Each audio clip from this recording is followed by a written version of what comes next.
And so when we get to that point, Madam Speaker, it shows that we do not have a working relationship with our business sector. That, in fact, our business sector is crying out. From the retail businesses to the restaurant businesses, they are expressing the concerns that they have in terms of barely making ends meet. Just the other day, I spoke to a business person that had to go into overdraft to pay the GST at the port to be able to clear their goods, to be able to sell.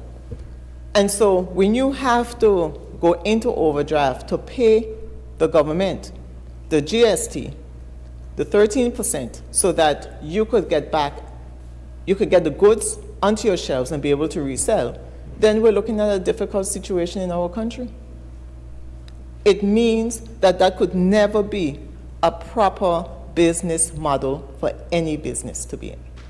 And so we have to be able to think outside the box, to find ways to revisit our existing structure, because at the end of the day, if the GST is generating much more revenue than anticipated, the question is why? We have to revisit the model. And we have to look at ways in which we can level the playing field so that our local businesses are able to continue to survive. When I made mention about the 75 million, I took note of the Honorable Premier's budget address on page 10, where it says that even though our debt servicing costs, specifically principal repayments at 38.25 million, is projected to increase in 2024 and slightly increasing over the projected period, it remains manageable. So what was anticipated would have been principal repayments of 38.25 million, Madam Speaker. Moving on to while I speak about the business sector, Madam Speaker, let me make this point, because I want to take us to page 19 of the Premier's budget address, where he speaks about supporting business and protecting consumers. And I thought this was a very interesting section, Madam Speaker, because the heading says supporting business and protecting consumers. So in light of the representations that I was just making, the cries from the business sector, the concerns that they have in terms of their ability to continue to do business at the existing rate here in Anguilla, I was very curious as to what support would actually be contained in the budget for the business sector. And I would say that I'm not sure if people understand the meaning of support, because when I read through this section, when I went through the budget, I did not see reference to real support for our local businesses. It says, and the first sentence says, Madam Speaker, we remain committed to supporting businesses whilst protecting consumers. We remain committed to supporting businesses while protecting consumers. So I'm looking at the support business first, because we know what the protecting consumers is going to entail. But the next sentence launches into the consumer protection unit, and the immediate priority will be the implementation of price control measures on essential goods, ensuring affordability for our people. And so what this says, Madam Speaker, and going through our country, persons are crying out for the prices in the stores to be leveled out. But, Madam Speaker, I don't know if there's an appreciation for the fact that in large part the prices on the shelves are determined by the principal cost, the initial cost of the goods. The cost of transportation, the cost of electricity, the increased cost of electricity, the cost of shipping, all of these things. And so we know for a fact that all of these items that ultimately make its way into the final cost of goods have increased. Then what are we saying in terms of the consumer protection unit? Because if we go in and you say, okay, well, you know what, you can't charge more than 20% on a particular item, or you have to improve, you can't go higher than a certain amount. At the end of the day, if the initial costs and all the additional attendant costs that come with it have increased, then how effective is the price control? What we need to be doing instead is, instead of looking at the effect, we need to be looking at the cause. And we need to be discussing with the business sector, having real and substantive discussions with the business sector as to why there has been an increase in their cost of goods. So when the consumer, and what the consumer knows, what I know when I go into a store and I see the price of something has increased, and I'm saying, well, I can no longer afford this. I am shopping based on the price of something. If I can't afford it, I'm not picking it up. If I go to the register and it's higher than what I expect, I'm putting it back. And that's the case for many people across this country. Their shopping habits have changed, because before, there was a certain degree of comfort in picking up what you want and being able to go to the till. Not anymore. Everyone is looking and managing their price, the cost of goods and what they're purchasing. And so when we talk about support for the business, it has to be more than price control.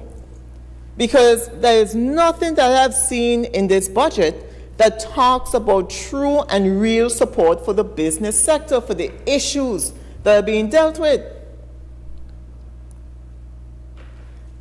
And the Honorable Premier in his presentation would have made mention of the fact that essential food items and zero-rated items should cost less. And the point that I'm making, Madam Speaker, is that when these items are part of a 40-foot container and they come into the country, and the cost of shipping and all of the other attendant costs involved in bringing the container into the country, you cannot expect a business not to add those costs. Not the GST, because the GST is not included, but the prices are going to increase because the cost of bringing the items into Anguilla have increased. So we need to look at more effective methods to be able to support our local businesses. And I did see I see that there's mention of support to local businesses, and that's on page 20, and it says, Madam Speaker, to foster innovation, entrepreneurship, economic growth, and job creation, we continue to support local businesses engaged in light manufacturing. So the reference to support, and then it goes on to speak about what the Ministry of Finance is prepared to do in terms of light manufacturing and the application for GST, zero-rated supply and importation of raw materials, etc. And that's great. That's great for light manufacturing. But what about every other business in Anguilla that needs support? Where is the support? And so we cannot have blinders on and think that because we are bringing in revenue, that we have reserves, that the country is doing well. We cannot. The government cannot continue to do well without ensuring that the private sector is doing well. And and unless this matter is addressed, there will eventually be a balancing out of those factors. And so I would encourage the government to take a real look at supporting businesses, and not just in relation to light manufacturing. That's well and good, but that doesn't go far enough, nearly as far enough. And then the next paragraph talks about foreign direct investment. So where's the reference to local support, to support for local businesses? It's not in this address, Madam Speaker, and it's not in the budget. Madam Speaker, I looked at the section on education, and I am happy to see the advances that have been made in education and the monies being placed towards the TVET program and the Education Management Information System, etc. And the Ministry of Education is a large, large ministry. And the Albina Lake Hodge Comprehensive School Campus Q is the largest project that was funded through the Anguilla program. Now, what's interesting, Madam Speaker, is that I would have been Minister of Education from March 2017 to June of 2020. So about three years and 3 months. And the existing Minister of Education, as she sits now, has actually been in her position as Minister of Education longer than I was Minister of Education. And so when she walked in to the ministry and took up the portfolio of Minister of Education, the Albina Lake Hodge Comprehensive School Campus Q was well on its way. And of course, we've come to this House before. We know that a supplementary appropriation budget was passed to be able to deal with the school, and I'm happy that that was passed, Madam Speaker. And I've always said that we should never be using education as a political football. And there's a reason for that, Madam Speaker. Our children are too precious to use it as a football. So when we talk about, the issues and it was a bad mistake to build Campus Q, et cetera, it is easy to step into a situation and criticize, maybe because you didn't want to spend the money to develop the school. Now we know that the member for District 6 said openly that had he, and this was on regional radio, regional news, that the former governor, Tim Foy, had asked him if he had received the 60 million pounds, and he was in office when the 60 million pounds came to Anguilla, what would he have done with the funds? And he said he would have put it all into the development of the airport. He would have put it all into the development of the airport. What does that say for the value of education? What does that say to ensure that our children receive the type and quality of education and the standard that they need to be able to move forward? What does it say about investment into education for our people? And over the break, while we were out, there was a picture of a WhatsApp. Someone screenshot it going around from the member from District 6 WhatsApp, and it talked about an article that spoke about education and degrees. And it made mention of the fact that persons are of the view that degrees are no longer necessary or desired. And it was interesting, I'm finding it while I'm speaking, Madam Speaker. And it was interesting because I happen to have spoken to a couple of young persons who would have recently gone off to study. And I said to them, here it is, it says, are you ready? Are you here for it? New study reveals more companies are planning to ditch degree requirements for jobs. So here is a minister of government of this administration posting an article about more companies are planning to ditch degree requirements for jobs. And the question is, what is the message that that post is sending? Remember that as ministers, as elected representatives, we don't have the luxury to say everything that we think in our mind, to post every single thing, because we have to be responsible ministers. We have to be responsible elected representatives. And however personally you feel about any issue, including education, you should never have anything from you representing or suggesting that education is no longer a priority or is no longer a need for the people of this country. And remember, even though an article may not say directly that that's what it's saying, what is the message that you are sending to people in this country?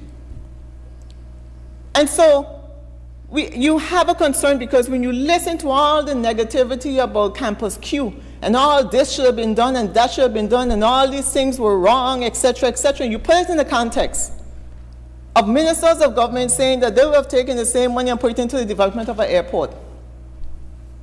Or that companies, suggesting that companies, posting something to say that companies are no longer requiring degrees for jobs. What are we saying? What is the message that we are sending to our people? So the young persons that came back, I said to them, okay, you guys have gone off, because some of them had a big debate about whether or not going off to school is important for them anymore. Some of them feel that they should just go and get a job or work and open their own business, etc. And so some of them were actually debating about whether or not they should go on to school, tertiary education, or whether they should stay in Anguilla and work, etc. But having been given an opportunity to go out and come back, I asked them, do you think that there's a difference? Do you see that there's a need? And they said yes. They said yes. And I said, well, why? Explain to me why you think that going off to tertiary education is important. And he said, because it exposes you to other things. It teaches you things, you meet new people, make connections, but also it teaches you how to think and how to go about assessing things that they wouldn't have had before. And so the reality is those who know, right? But all of us, every one of us in this honorable house should be in the same boat, Madam Speaker, to ensure that education is and remains a priority for our people. When we are talking about the development of our country, the advancement of our country, it must include education. It cannot be the airport. Not the airport alone. We need the airport, yes. Every administration since I don't know when have been talking about developing and expanding our airport, expanding the runway, bringing more flights into Anguilla, direct flights into the country, yes. But it cannot be at the expense of the development of your people. There is a talk of independence. Everyone's talking about it, and I'm sure that every single person in this house on some level understands the need for Anguilla at some point to achieve independence for their people. But what are the basic elements that you need? What is it that you want to ensure that when we go down that road, that our people are able to take care of themselves, that our people understand what it needs to be, what they need to be able to operate in our country, not just in certain low-level positions, but to take the key positions in our country. This is what we need. And in this global day and age, we cannot say to our people that education is not relevant, it's not important. We must always be saying to our people, educate yourself, no matter what. Whether it's a TVET program, whether it's a certificate, a 3-month certificate, whether it's a series of certificates, whether it's a year program or a 2-year program, or a specific 2-year engineering program, do it as much as possible. Find alternatives. If you can't physically go, there are online schools. There are online schools. There's an open campus. There's the Anguilla Community College. Over the years, the opportunities for Anguillians to benefit from higher education have been opened. And our goal must be to educate the masses. It must be to ensure that our people can take up the positions as we move forward. Anguilla is a developing country, and our people cannot be left behind, Madam Speaker. And so while it is that we want to ensure that they have the training and the ability, because a number of our people have the ability, they have the skills, but they don't have the paper. And so because of that, they only get into certain levels. And that is the truth. And so what we need to do is ensure that those that are coming up, that they do not suffer the same fate of having the years of ability of work experience, but not having the paper in this day and age. And remember, we are not teaching our children or training our children just for the local market. We're training them to be able to operate internationally wherever they go, that they have something that they can present, something meaningful to their future employers. And so I would recall that in the whole discussion on education, in April of this year, when the supplementary budget was being passed, the Honorable Premier would have stated that there were sufficient funds to complete the school. And he said that he blamed the project managers, the designers who also were managing the project, and he made reference to their name, Design Collaborative, in the House, and said that there were sufficient funds, that they were promised. He can recall during a Anguilla, one of the programs, the development program meeting, and representations were made that it would be finished by sometime in 2021, and then it had to be extended thereafter, etc. And so there's a lot, Madam Speaker. I have not been Minister of Government, Minister of Education since June of 2020. We are going into 2024. So a number of the issues, a number of the things that arise today would not have arisen back then. A number of factors that exist today would not have existed back then. The cost of materials are higher today than it was back then. And there were failed tenders, the project came to a stop. Any number of factors, Madam Speaker, would have taken place. And I remember the Honorable Premier said, you know, the opposition acts as if we could take a shovel and go to the site ourselves and dig, and we can't. And he's absolutely correct.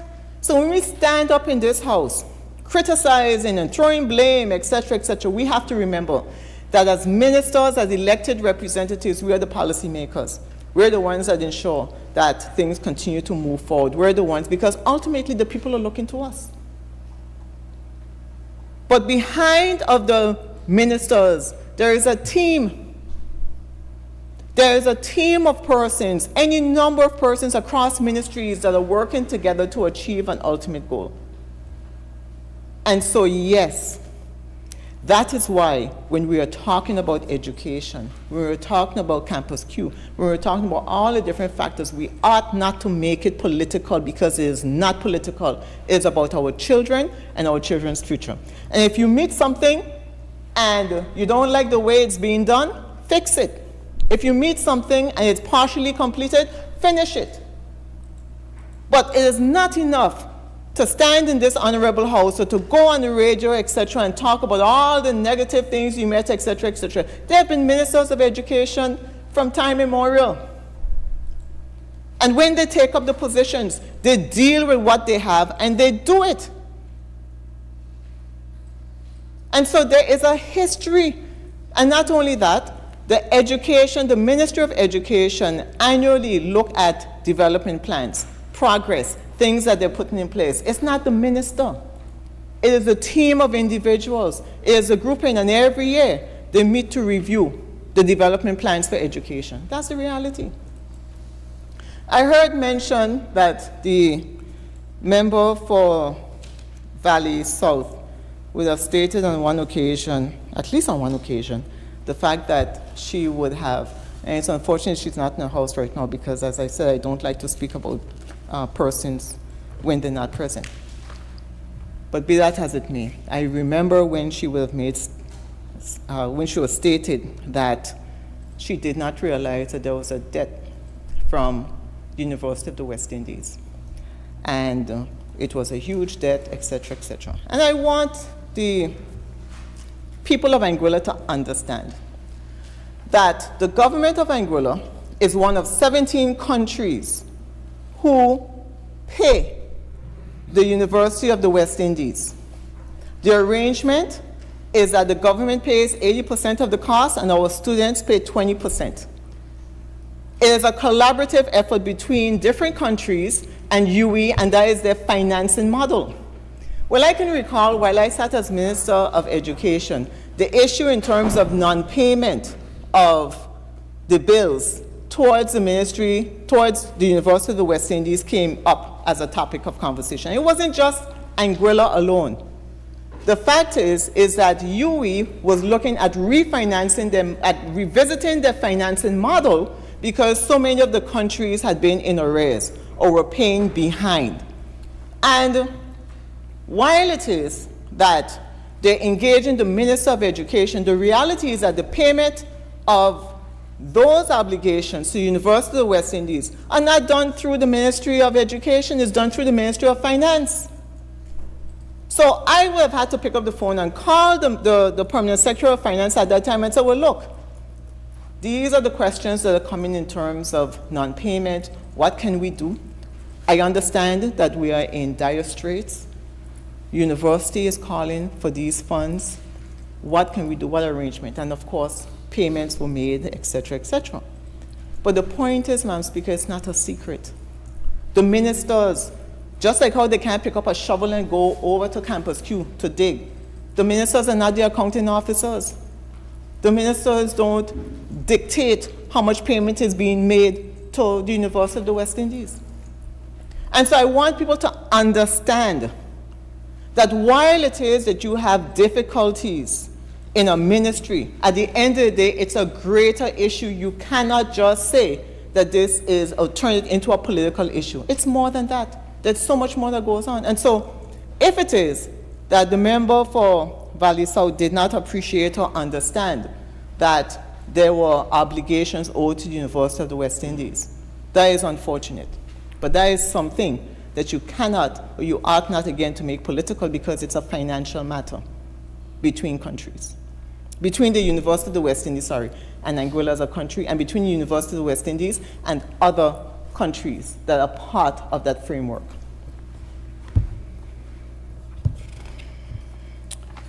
Madam Speaker, moving over, how much time do I have, please? I lost 17 minutes on the first occasion with the debate on the first day. I'm sorry? I'm sorry? That I've been speaking? Okay, and from the last time? I haven't, oh, okay, all right, thank you. Okay, all right, thank you. Madam Speaker, the infrastructure development,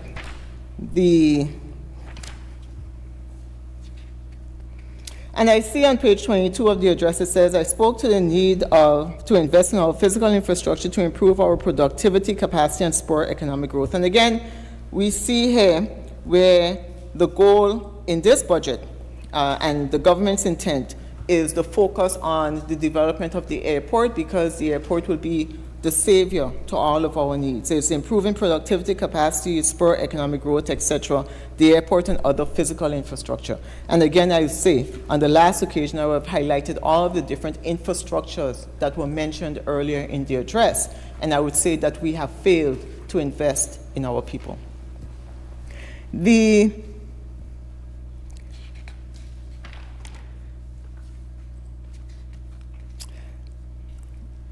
Madam Speaker, there is a reference to the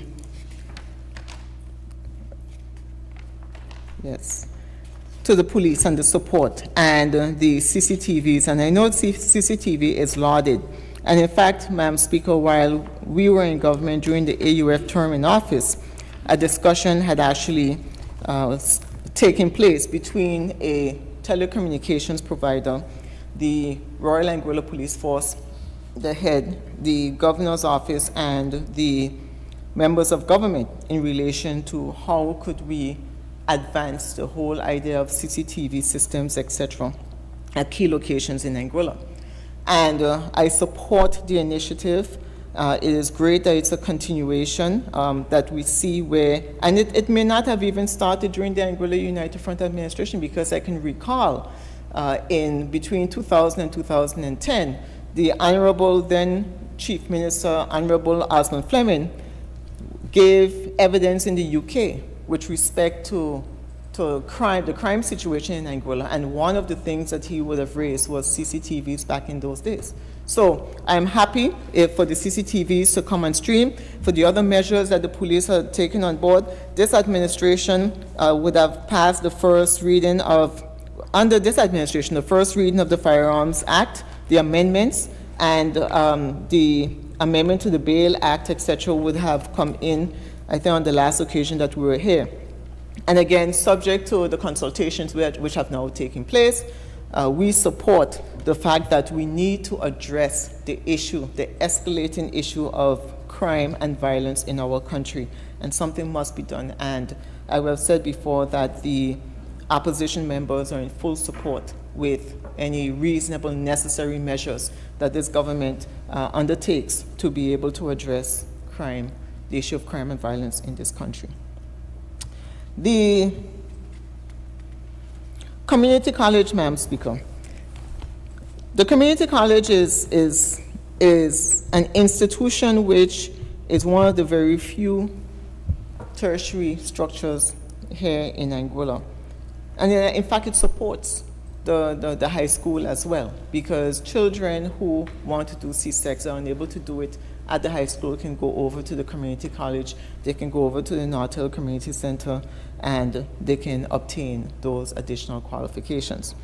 And I recall, Madam Speaker, that when this government first took office, one of the statements that they made to the general public was that they intended to close the Anguilla Community College.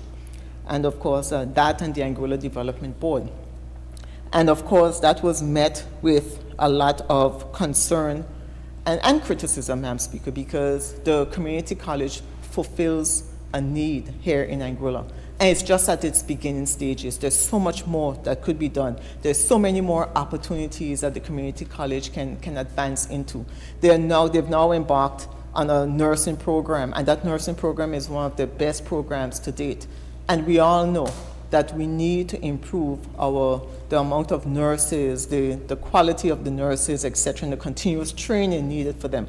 And so I fully support the nursing program and any other program and any other initiative that the Anguilla Community College seeks to bring to the fore.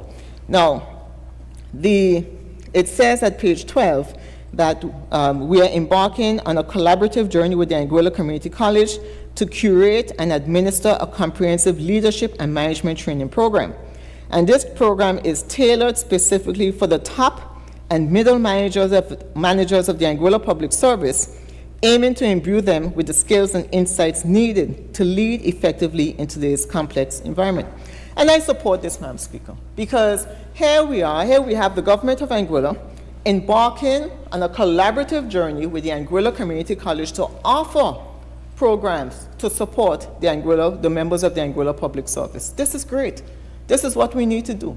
So instead of tearing down, we need to continue to build up, Madam Speaker. We need to support the institutions that we have and see how we can find ways to be able to ensure that they are sustainable and they remain viable.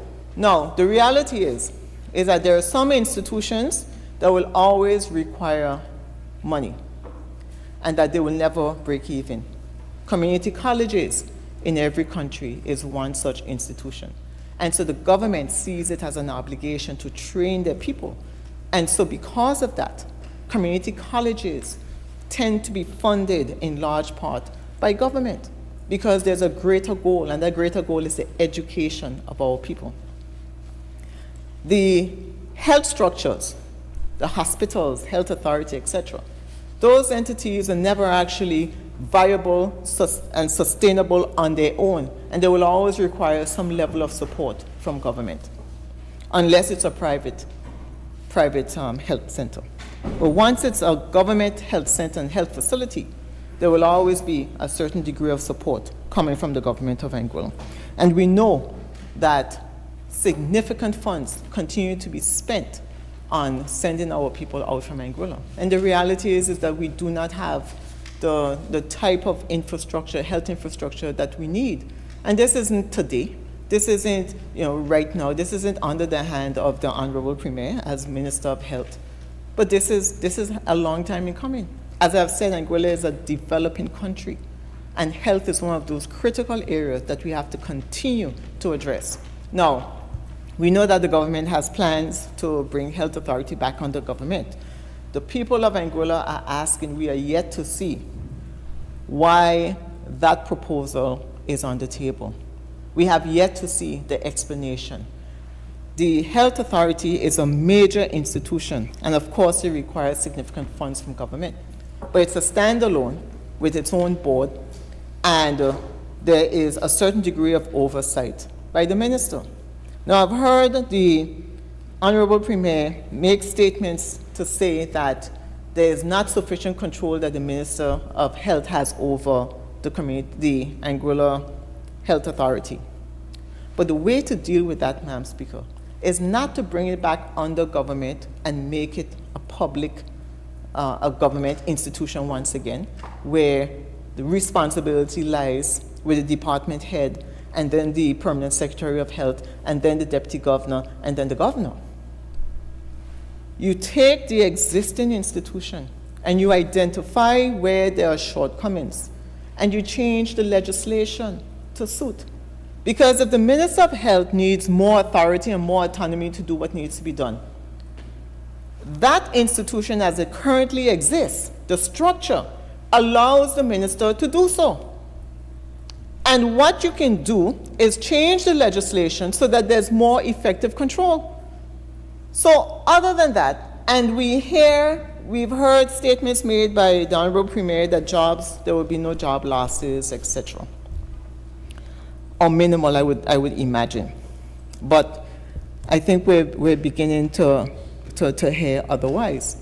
But the point is that we have to question what is the benefit to the people of Anguilla when you bring the Anguilla Health Authority as a statutory body where you can amend the legislation to give yourself more authority, give yourself more autonomy, set up a revised structure if the existing structure doesn't work for you, as opposed to bringing it back under government, which is ultimately the responsibility of the governor as set out in the Constitution.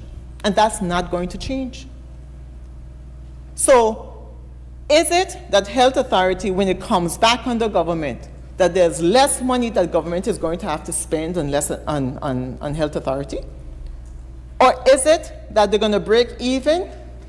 Or is it that you're going to be able to bring in better doctors, more experienced doctors, more technical staff? What is it that the people of Anguilla will benefit from by bringing the health authority under government? And it's not enough to say, well, we're going to save costs. It's not enough to say more control. Where is the documentation? Where is the evidence? The type of work, the assessment that needs to be done to be able to inform you as to whether or not this is actually a viable solution, whether or not this will address the existing ills of the health authority. We seem to be missing that, Madam Speaker. We do not have that information. And it's similar to the whole debate with the Anguilla Electricity Company. We've sat in this house, and all of us have heard all the statements and the fights and the Anguilla Electricity Company fighting with the government, and they don't have any money, and they want this and this and this, and all of these statements. So there is a proposal by this administration to be able to put in place a PPA, which would allow a third party to come in and to develop the renewable sector primarily for the Anguilla Electricity Company. Where is that information? Where is that report that this is a preferable option? We've heard from Health Authority, we've heard from the Anguilla Electricity Company. They've made presentations, they've had sessions, they've spoken with any number of individuals, they've had meetings with the opposition so we could understand, etc. They've had open forums with the public, and they've expressed and they've set out what their proposals are. And from what I understand, the Anguilla Electricity Company is financially better off today than they were in 2020.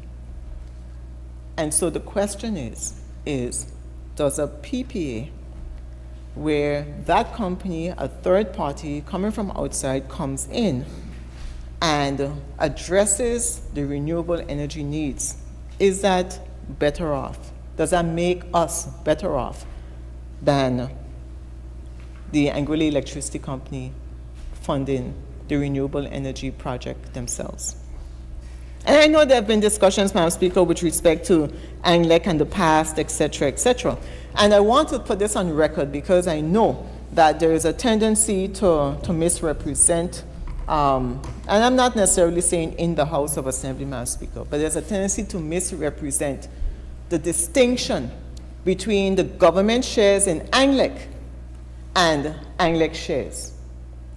So the government shares in Anglec, the government has the ability to sell, transfer, etc. their shares. It could be done to a foreign entity as a whole. It could be done to local persons initially. And prior to Hurricane Irma, and it's still on the gov.ai website, Madam Speaker, there was a prospectus where shares were being offered to the public. That prospectus was withdrawn after Hurricane Irma. But the point is that the idea was to raise over $20 million for the sale of government shares in Anglec, which meant that while the government would step back because of the sale, step back from having the certain amount of degree and control, because right now the government controls the board. And that's been the case from inception. But does that mean that the structure is the appropriate structure to ensure that Anglec operates to the full extent and ability that it can? And so, if it is, and there are some people who work in Anglec themselves that feel that it would have been better for government shares to have been sold. Maybe not all government shares, but certainly some of government shares. So let's not confuse the two, and for political reasons try to stand and say that, oh, the previous government was going to sell Anglec or sell the shares in Anglec. Let's be specific. There are government shares in Anglec that the government had sent out a prospectus to sell that was open to local persons who wished to purchase shares to obtain. And so, Madam Speaker, Anglec continues to remain an entity which is owned by government, collectively majority shareholder, but also by individuals. And so we cannot ignore the minority shareholders in government's bid to do what they want to do. And so you have to recognize, and where is the conversation? Where is the discussion? Where are the information to show the minority shareholders that the direction that the government wants to go is a right and proper direction? Has that discussion been had? Where is that information? It has not been released to the public. But we hear, about the fights and the PPA and giving it to us, someone else, etc., and that now apparently the government is on track with Anglec to do it. But we still have no information as to why. What's the rationale? And these are the things that we seem to be missing, Madam Speaker. The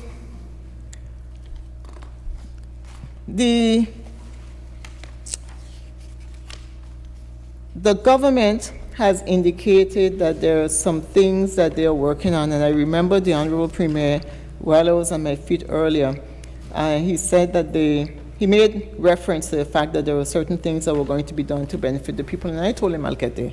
So I'm here now, Madam Speaker. Madam Speaker, the government of Anguilla has published a number of things that they've indicated that they intend to do. One of them, the government of Anguilla is pleased to announce that a total of 6,015 accounts classed as domestic consumers will automatically receive credits to their electricity accounts of $500. Well, those of us in our homes, our domestic accounts, we're happy that we're going to get a credit of 500 EC dollars. And it says no later than the 10th of January 2024. So that's in a couple of days. So I'm looking forward to that, Madam Speaker. But the question is, what happens after that? There is a real need to substantively address the rising cost of electricity, the fact that the instability of it, and we know that it's not necessarily just from Anguilla. What happens in the wider world, the Russia-Ukraine war, all of these issues that are taking place globally affect us and affect the cost of fuel here in Anguilla. So there is an urgent need to stop playing with renewable energy. And it's been taken a lot of years, Madam Speaker, over successive administrations, where the idea of renewable energy was something that Anguilla could have been at the forefront years ago, across successive administrations. Where are we today? Today we see that we're going into 2024. And while it is that we get a $500 EC credit today, next month we still have to pay the high cost. Next month, persons still have to pay and struggle to find monies to pay the electrical costs. And forget the businesses, because I keep going back to the business. There's nothing for the businesses. And the highest cost, other than salaries for business persons, is the cost of electricity. For us to go to the store and buy our wonderful hams and turkeys and chickens for Christmas, those refrigerators and freezers run and consume a significant amount of electricity. So where is the concession for them? Where is it that we're looking out for our businesses and saying, Lord, we understand that you're hurting. Let's provide a little bit of ease. Remember, government and private sector have to work hand in hand. Neither is exclusive of the other, Madam Speaker.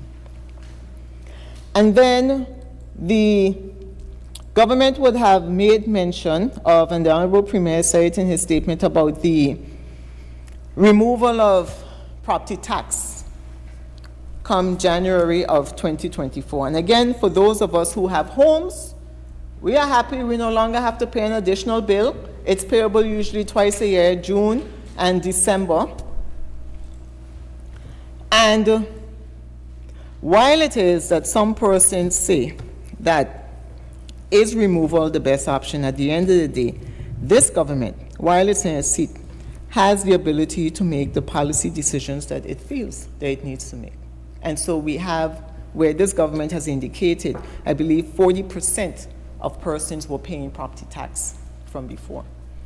And so the estimated property loss is about a little bit more than $3 million, about $3.5 million in property tax loss, if it is the government does away with property tax. In the greater scheme of things, 3.5 million, Madam Speaker, taking into account the amount of money that government is bringing from GST, that was the actual versus anticipated, a difference of $64 million, Madam Speaker, as set out in the budget. So 3.4 million is relatively a drop in the bucket, but it's a feel-good measure because it makes us understand that we don't have an additional bill to pay. But contrast that with how much the average person is paying GST in goods and services throughout the year.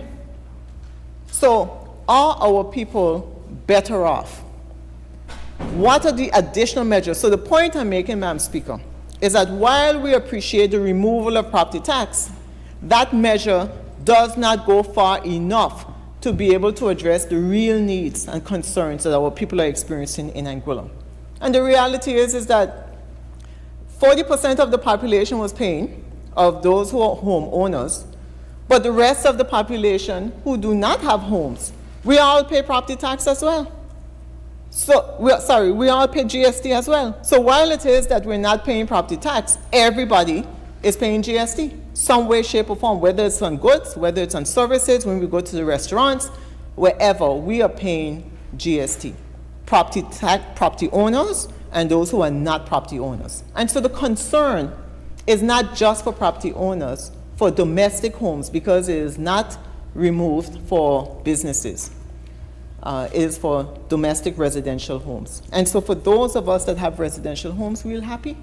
But I would say that that measure does not go far enough in terms of addressing the urgent needs of our people in this country at this point in time. And that's not going to change with the removal of property tax, Madam Speaker.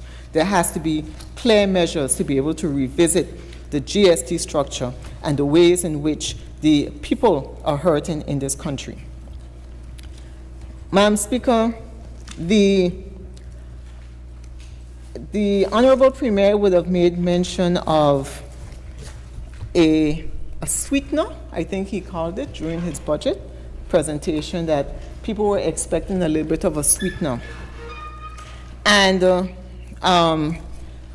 I suppose at some point in time that information will come forward, but I will just touch on a couple of points, Madam Speaker, in relation to what I see as this government not having an appreciation that public sector and private sector have to work together.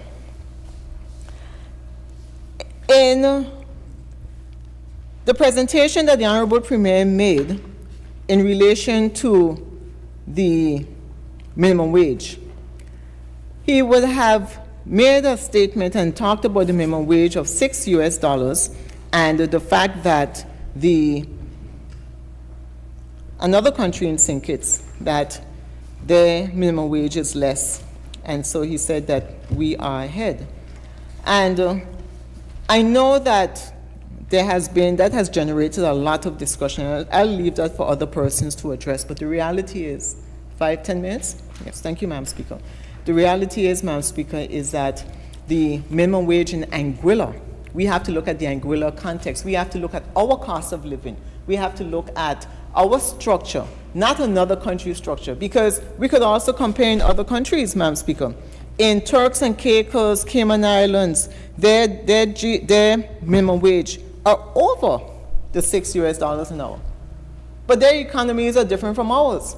So we can't say that what pertains in Cayman Islands can pertain to Anguilla. In the same way, we cannot say that what pertains in Anguilla, in St. Kitts, can pertain to Anguilla.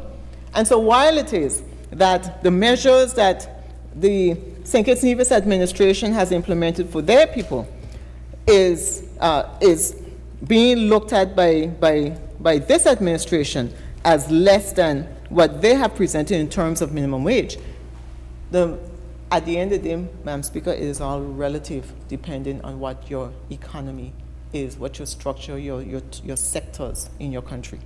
And so, Madam Speaker, the minimum wage, while it's coming into January, it's a long time in coming. We know that the foundation for the minimum wage is based on the Labor Relations Act 2019, which allowed for sectorial and a general rate, Madam Speaker. And that foundation, the reality is that the minimum wage is reliant on the Labor Relations Act 2019, the provisions set out therein. And I understand that there may be some amendments coming to the House. I've always said that legislation, laws are living documents. The majority of the bills that have come to this House during the last 3 years and 5 months have been amendments, Madam Speaker, and that's a reality, majority. And so amendments to the Labor Relations Act, increases to the labor laws, additions, it is all welcome because it is a work in progress, and it has always been a work in progress, Madam Speaker. But so the minimum wage coming into effect now have not been met by the majority of people as a welcome initiative. And the reality is that most of the private sector right now is paid more than $6 an hour. No, for a fact, the majority of the hotels pay more than $6 an hour. And many Anguillians are working 2 jobs at $6 each to be able to make ends meet.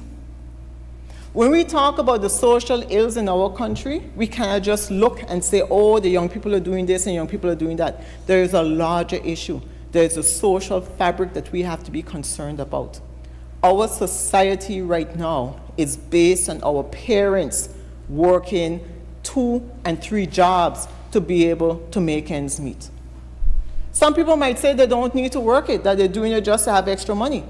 But the reality is that's not the case. The cost of living is such that the 2 jobs allows them to make $12 an hour at least to be able to say that they can sustain themselves. Imagine the single mother with 3 children and all of the expenses that that single mother has to pay. And so while she is working 2 jobs, where are the children? Who are looking after the children? So we have some deeper issues to deal with in this country, Madam Speaker, than saying that we're passing the minimum wage at $6 an hour and we're doing such a great thing. Yes, all of that is good because it has been something that administrations have talked about. But with the onset of additional taxes, and we know in the budget, the reference, actually the budget itself, acknowledges that there has been an increase in cost of living since the onset of GST, Madam Speaker. And so because of that, the $6 is like coming in after the fact. Coming in after the fact, but not enough.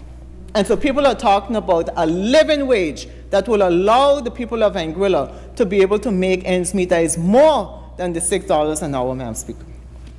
And so Madam Speaker, I'm hearing some noise, and I would respectfully ask that I be allowed to continue my presentation uninterrupted. And so, no, not up yet. Thank you, Madam Speaker. Make note of that, 20 seconds. And so, Madam Speaker, the issue, Madam Speaker, is that while it is that the government has put in some sweeteners, etc., in terms of the civil service, and if it is that the civil service are receiving double pay, that's great. We know that their salaries are now being put back to 2008, and that's great.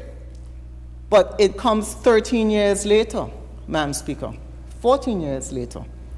And so we are bringing the civil servants back to salaries from 2008, 2009, but we have significant cost of living increases.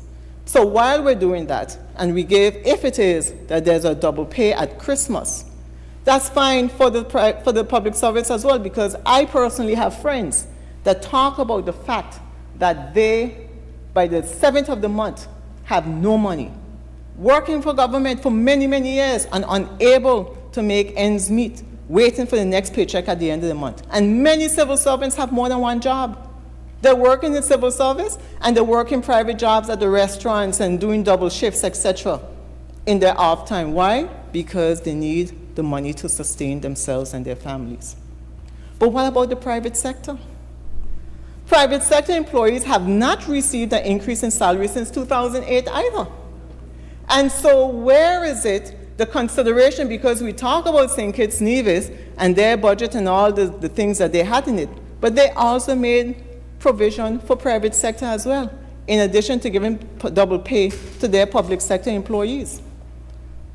So we have to recognize that while it is that the public sector is receiving something that is beneficial for them, the private sector, because the money comes in to the government treasury through the private sector, there's nothing catered for them. Some businesses this Christmas can only provide a regular salary. They can't provide anything additional.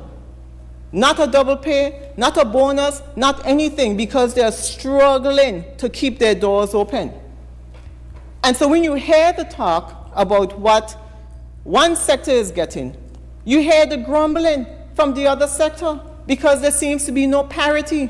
There seems to be nothing that's taken into consideration for the private sector. There's nothing in the budget that takes consideration of the local businesses other than having price control. And then there's nothing else to consider the fact that during this period of time, some consideration, there was no reduction on GST at the ports, as is the case in other countries, and I raised it here in this honorable house. There's nothing to provide for all those other persons who are working in private sector. And so when we talk about government, government is everyone, because we have to look out, government has to look out for everyone, not just the public sector, but also the private sector. And if you cannot do it directly, you must find ways to be able to assist the businesses so that they can pass on a benefit privately. And so, Madam Speaker, while it is that this budget has a couple little, as the Premier called it, little sweeteners or little things in there to help, it doesn't go far enough. I call this an airport budget, Madam Speaker, because in the face of bringing in more revenue than anticipated, the country, the people of Anguilla are suffering. And there are some members of the House who stand up and make mock and say that we are trying to take advantage. We're bringing to light as elected representatives. We are obligated to bring the concerns and cares and needs for the people to this honorable House. And it should never be discounted and should never be ignored, Madam Speaker. And so, with that, Madam Speaker, I bring to an end my budget presentation on this budget. I call it the airport budget because it seems that in the face of care and the issues surrounding our people in Anguilla, this government seems hell-bent on one agenda and as opposed to revisiting the current tax structure and making it so that everyone can benefit. The one agenda is the airport agenda. Thank you, Madam Speaker. Thank you, Honorable Member. Are there any other contributions to the appropriations bill? If there are no other contributions, I invite the mover to respond, please. Thank you, Madam Speaker. Madam Speaker, I would like to start by saying, Christmas greetings to all, and certainly to the family members of those who lost their lives on Wednesday the 20th, Madam Speaker, in such a heinous act of gun violence. That was certainly put a damper on this whole seating, Madam Speaker. And so, Madam Speaker, we, sat here and listened to the leader of the opposition, the member for Sandy Hill, speak on the budget.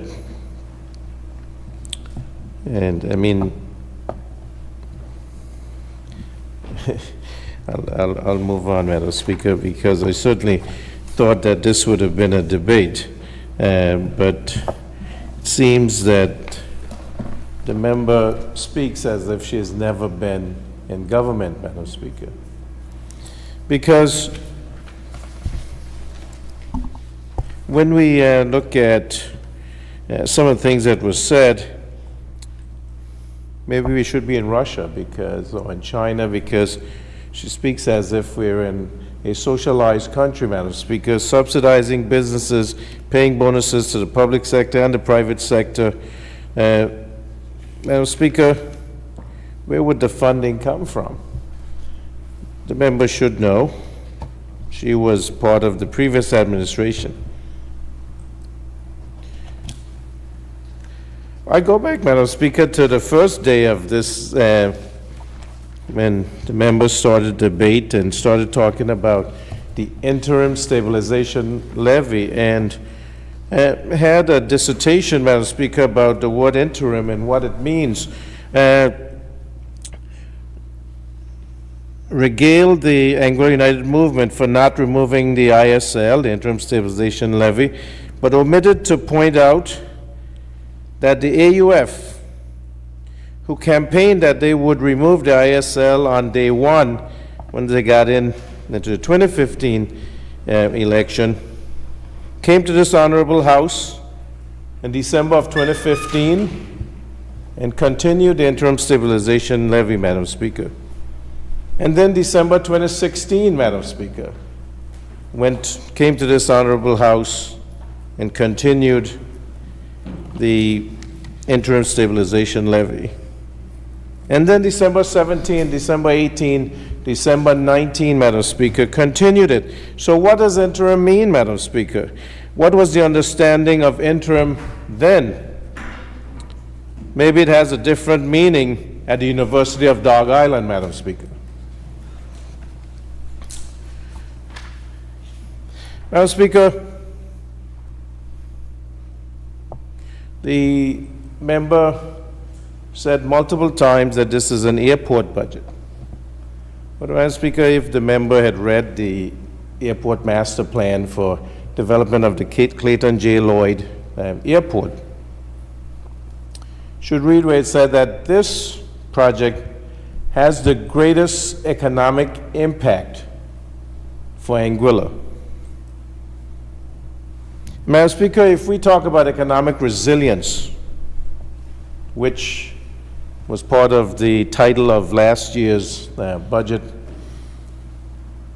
if you're economically resilient, Madam Speaker, and it shows that the airport has the potential to be that project,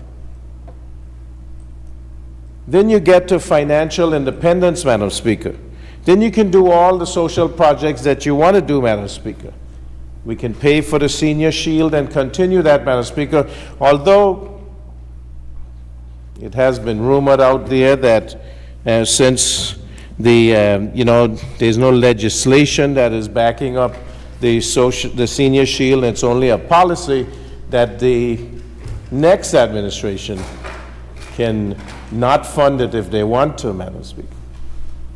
I can assure you and the people of Anguilla, Madam Speaker, that under this administration, the Anguilla Progressive Movement, now and in the future, the senior shield would never be removed, would never be unfunded, Madam Speaker.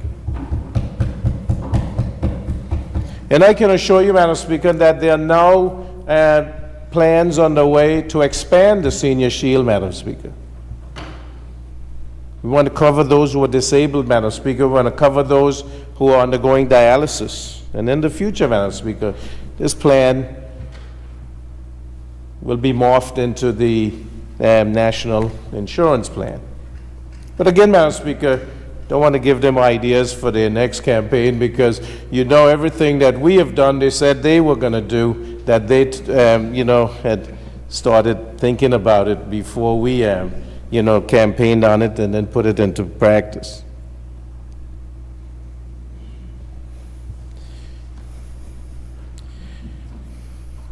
Madam Speaker, let's go back to the zero-rated items, Madam Speaker. Madam Speaker, the zero-rated items for GST means that there's no tax, no GST tax, no 13% on those items. Madam Speaker, since April 27 of 2022, most of those food items and other essential items have no customs duty.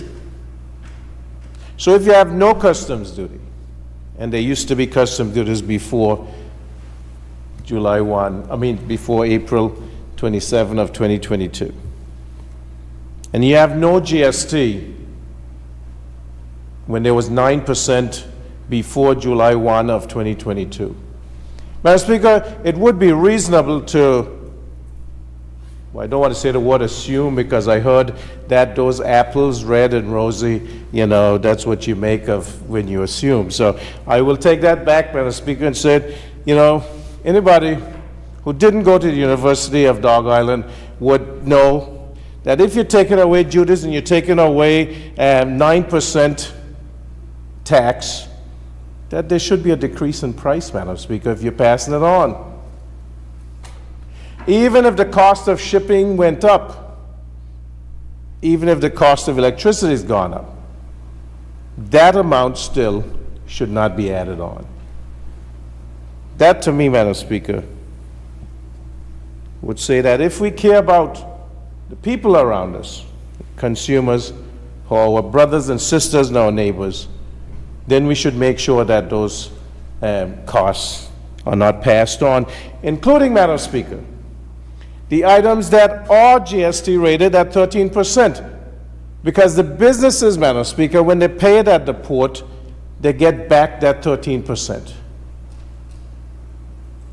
So unless I did a different type of math,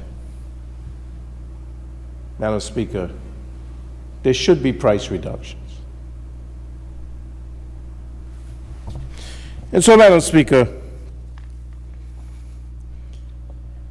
there are inflationary pressures everywhere in the world. There's a report that comes out from Department of Statistics that shows what inflation is in Anguilla. And we hear it on the news every day what it is elsewhere. And we do know that it's starting to come down, Madam Speaker. That is where it's trending right now. So the prices should come down also.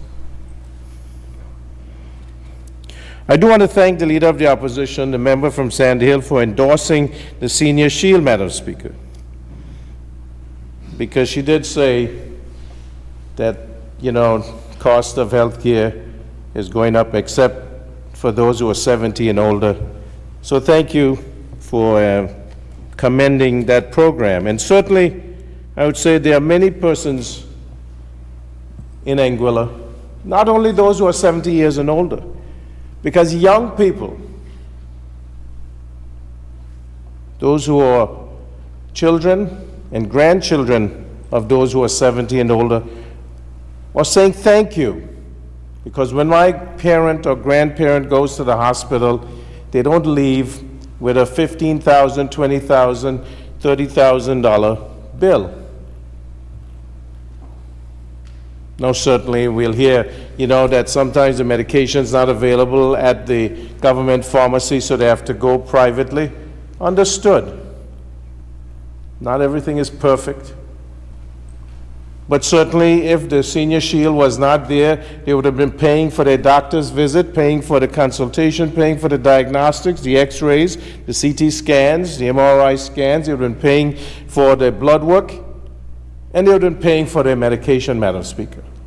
So thank God that there's some relief.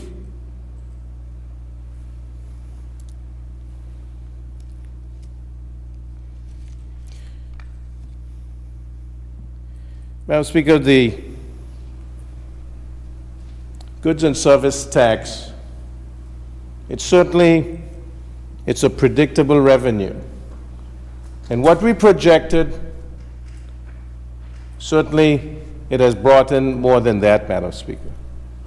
But that should be a testament that the economy is doing better, Madam Speaker, because the goods and service tax, which is a consumer tax, reflects how the economy is doing.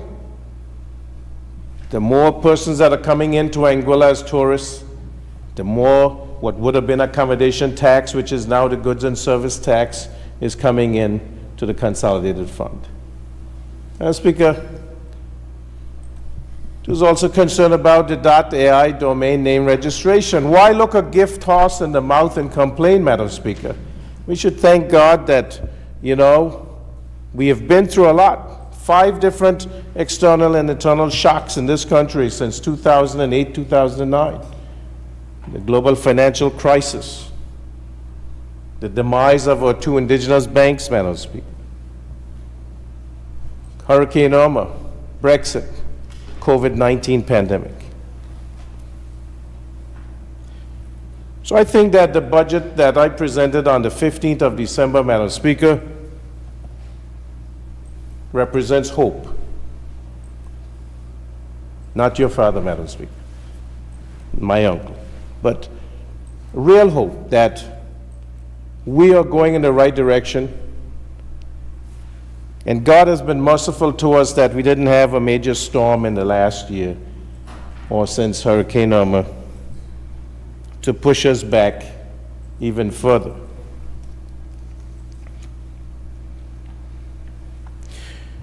I think the statement that this is an airport budget is very telling. It is saying that the opposition is very concerned about airport development because they see that if this happens, then they have nothing to campaign on, Madam Speaker. On a point of order, Madam Speaker, mischaracterization as to my statements that this is an airport budget. When I say this is an airport budget, it meant what I was saying and what I've made, the statement made to this Honorable House was that in seeking to develop the airport by 2025, this administration has ignored the needs of the people and have failed to understand that people are hurting. So that as opposed to putting all of the funds in the airport, there should be consideration for reducing the GST and extending the airport project out further than 2 years. Thank you, Madam Speaker.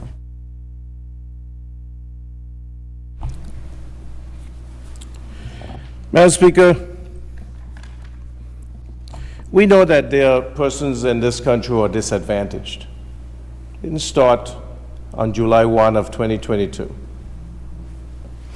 Madam Speaker, in 2013 and 14 and 15, there were food bins at different supermarkets where persons could put items to help those who were in need, Madam Speaker. And those continued, Madam Speaker.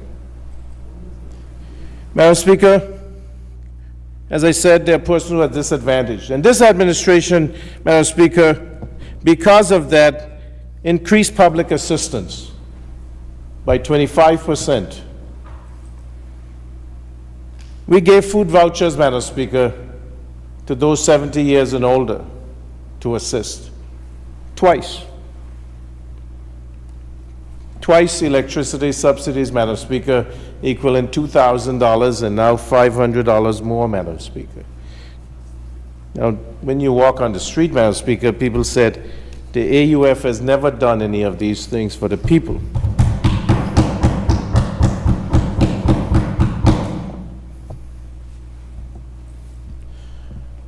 Madam Speaker, I was out yesterday, and the first, I think, 66 minutes of debate by the member for Sandy Hill came up as a topic of discussion. And the person said that it basically represented exaggeration for added effect. I like that phrase, Madam Speaker. I liked it a lot. Also, like when the member for Sandy Hill said during the early part of the debate that Anguilla does not have a deep water port. Where was that member, Madam Speaker, when her administration agreed to building a new cargo port in shallow water and sandy ground? Madam Speaker, the cost of shipping might have been cheaper if those ships could have come direct to a deep water port in Anguilla rather than have to stop in St. Martin and offload. Again, Madam Speaker, I'm happy that I have time to rebut, Madam Speaker, because the member also said, talked about the concessions that were given during COVID to the businesses, duty-free concessions, which were they supposed to pass on that to consumers in the form of reduced prices. In fact, Madam Speaker, the markup was set at 40%. And Madam Speaker, the supply officer, and that markup was to prevent price gouging, Madam Speaker. We know there were incidences where a bag of ice was set way above what it should have been. Water was set that way above, and it was determined by Executive Council, and the member for Sandy Hill was a minister in that administration, that there should be some price setting to prevent price gouging. Madam Speaker, the supply officer, when we came in, did an investigation and reported that some businesses did markups of up to 400%, Madam Speaker. Based on the report, the government of Anguilla would have given up potential revenue of 4.1 million EC dollars in customs revenue, which should have been passed on to consumers, Madam Speaker, and in most cases wasn't. Madam Speaker, I care about businesses. I'm a free market person. I believe that you have a business and you set your price, you do your services, and there's competition, and your business then thrives. Or, Madam Speaker, if you're unable to manage it properly, it doesn't. Now, I do not want to do price control, Madam Speaker. But we are forced to do price control because, given what I stated earlier, that the prices should reflect that there is zero GST, zero rated items, and that there is no duties on essential foods and other essential items. That should be reflected in the price, Madam Speaker.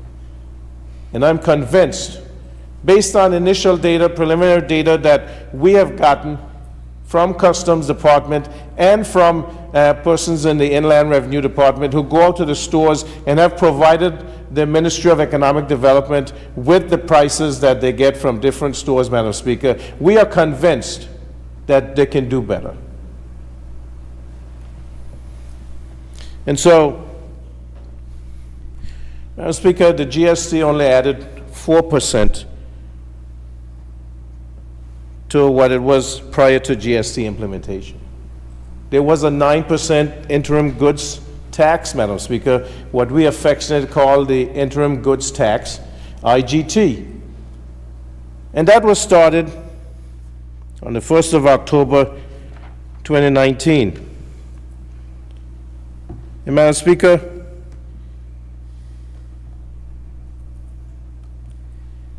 the member for Sandy Hill said a few minutes ago that upon coming into government, when you meet something and there's something wrong, fix it. And if you meet something and it is incomplete, finish it, except for the GST, Madam Speaker.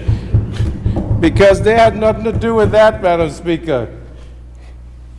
The first phase of GST, basically, to them, went poof on the 29th of June, 2020.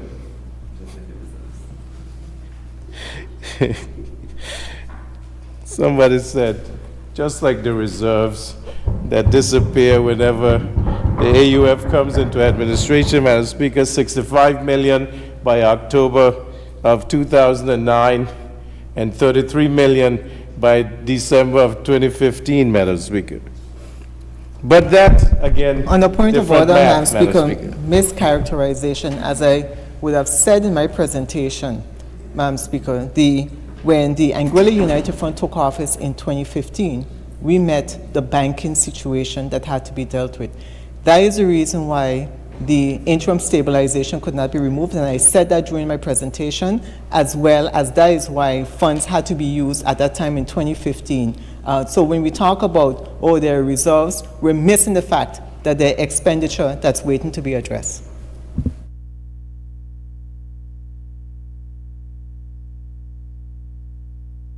Thank you, Madam Speaker.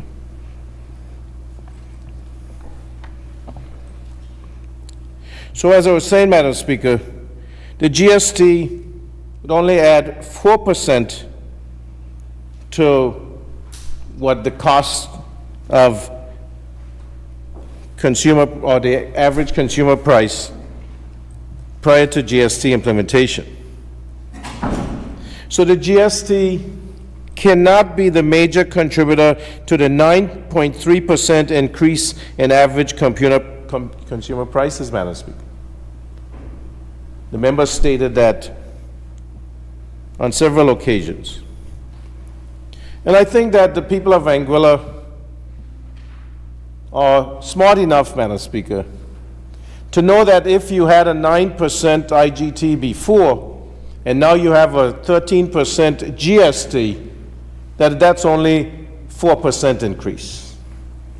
They also know, Madam Speaker, that if you had 9% before July 1 of 2022, and you're removing that 9% on essential items and food stuff, including chicken and eggs and the rest, Madam Speaker, that the price should be reduced by that amount. And then we remove duties, Madam Speaker. So the member kept saying that we have done nothing to help the people of Anguilla. But these are things that I am pointing out, Madam Speaker, that have been done, that should have shown that relief is being offered by this administration, and that should have been reflected in the prices to consumers. And consumers, Madam Speaker, are not just some nebulous group. Consumers are all of us, including business persons. They are consumers too. And so we need to be cognizant of where we are, and that government is set up, elected by the people, to do for the people what they can't do for themselves. By the people, of the people, for the people, Madam Speaker. And so, Madam Speaker,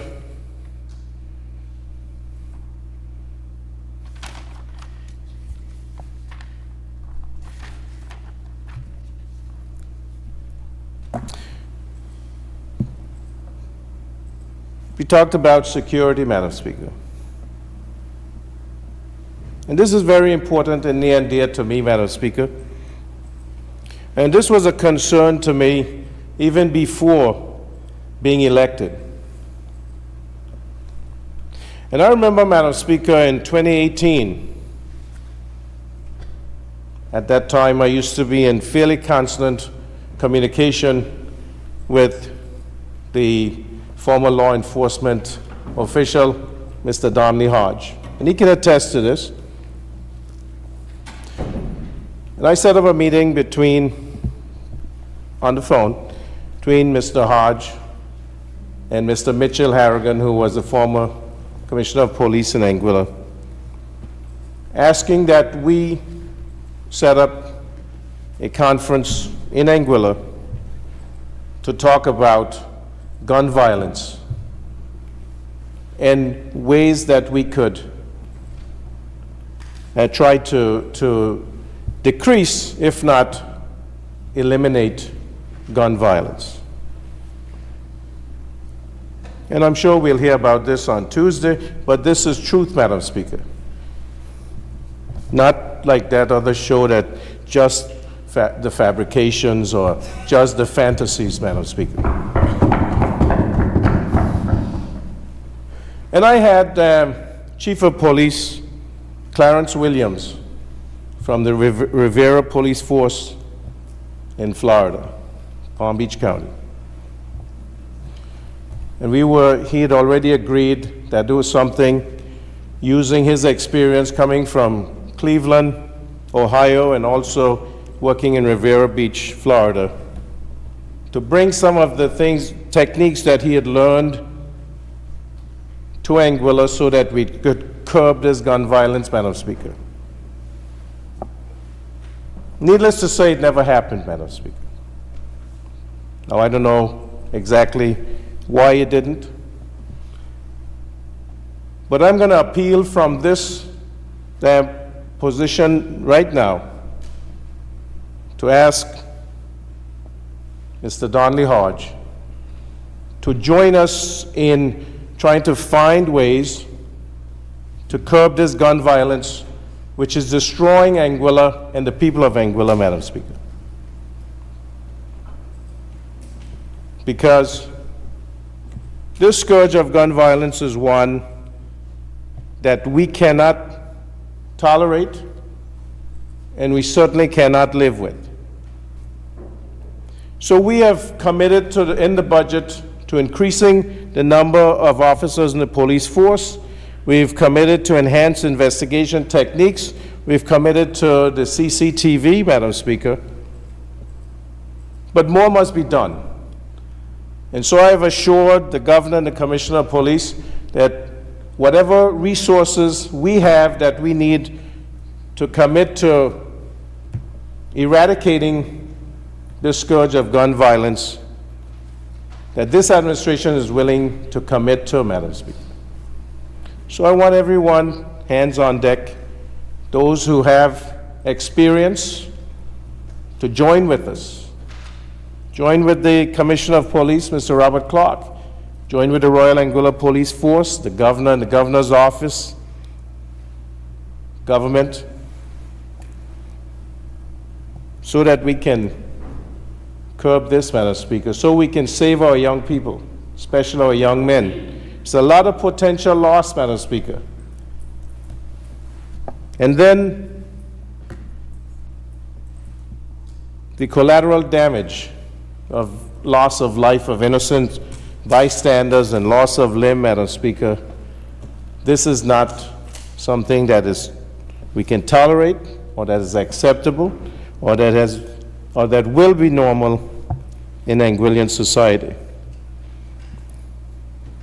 That is my spiel, Madam Speaker, today, given this opportunity.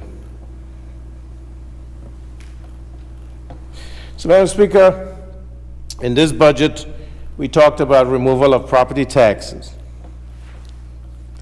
And now we know that in 2016, there was an increase in the way that property taxes were determined, Madam Speaker. Maybe one of the reasons why we see that many people became non-compliant with paying the property taxes. And one of the concerns of Anguillians, Madam Speaker, is that land that they inherited where they were near the sea or could see the sea, they property tax increased, Madam Speaker, significantly. So with the removal of property tax, Madam Speaker, Anguillians can now build near the sea. And I think that we should be able to benefit from where we are born, Madam Speaker. If we are born on this paradise and we want to smell the ocean breeze, we should be able to build on the coastline or on the beach, if we own that land, or be able to see the ocean and not have to be paying through the roof, Madam Speaker. It also gives incentive for those who want to build homes, Madam Speaker, to build homes, because then they know that the home is built. They don't have to leave the steel sticking up so that it's incomplete, and therefore you get a decreased tax bill, Madam Speaker. Although I think that changed also in 2016, because before, when you would leave part of your house undone, a few blocks sticking up or some steel sticking up, the property tax was reduced, but now I think it is. So we're doing away with property tax, Madam Speaker. And instead of being happy with that, the opposition is finding reasons why this is not a good idea, Madam Speaker. On a point of order, Madam Speaker, it's a total mischaracterization. I've said before in this House of Assembly earlier today that while we are happy, those of us who have homes are happy for the removal, it does not go far enough in addressing the concerns and cares for the people of Anguilla, and even especially for those who do not have homes. So while property tax affects and is helpful to those people who are homeowners, it does nothing for the wider public who do not own homes and are paying the high cost of GST and the high cost of living.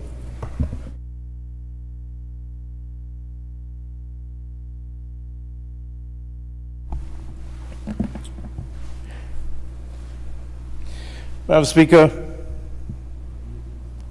when you look at the budget that I presented, except for the large airport development project, most expenditure is in health and social development. We are developing our people, Madam Speaker, educating our people, supporting our people, providing opportunities for our people, while promoting health and providing access to quality, affordable health care. So, Madam Speaker, I consider that misrepresentation when the member says that the budget is an airport budget and it's not showing that we are developing our people.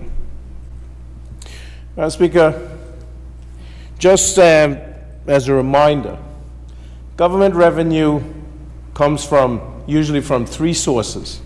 It comes from taxes, from grants, and we are no longer part of the EU, so we're no longer eligible for EDF funding. And it's not like the UK is bending over backwards to give us funding, Madam Speaker. And then the third is foreign direct investment. And so we do know that investors are willing to come to Anguilla. We have a new marina project that is going to start. We have further development of some of the projects already here, Cebu, the Four Seasons project, Madam Speaker, Savannah Bay. And Madam Speaker, luckily for us, we have the .ai domain name registration. But our main source of revenue as government are taxes, Madam Speaker.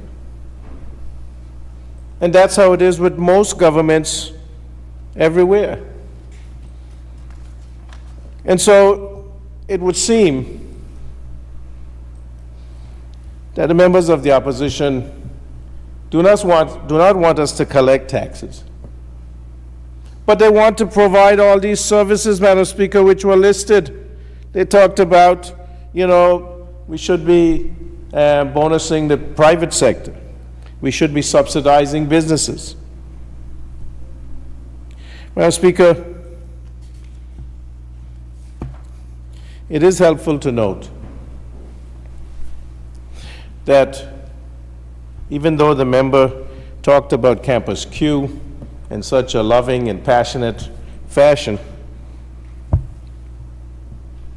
that when the member for Road South talked about that it was a bad decision, it was a bad decision because Mike Koo, who's responsible for advising on building, did not support the new campus in the quarter, Madam Speaker. They felt that the school could have been redeveloped at its current, at the site, Campus A. Ministry of Health also, I know the permanent secretary had issues with the campus moving, Madam Speaker. And Madam Speaker, even though Phase 1 was listed, there were several parts of Phase 1 which were not funded, Madam Speaker. And so even though there was a big chunk of the £60 million committed to building the new high school, science block was not paid for. We had to get the funding for that, Madam Speaker, separately.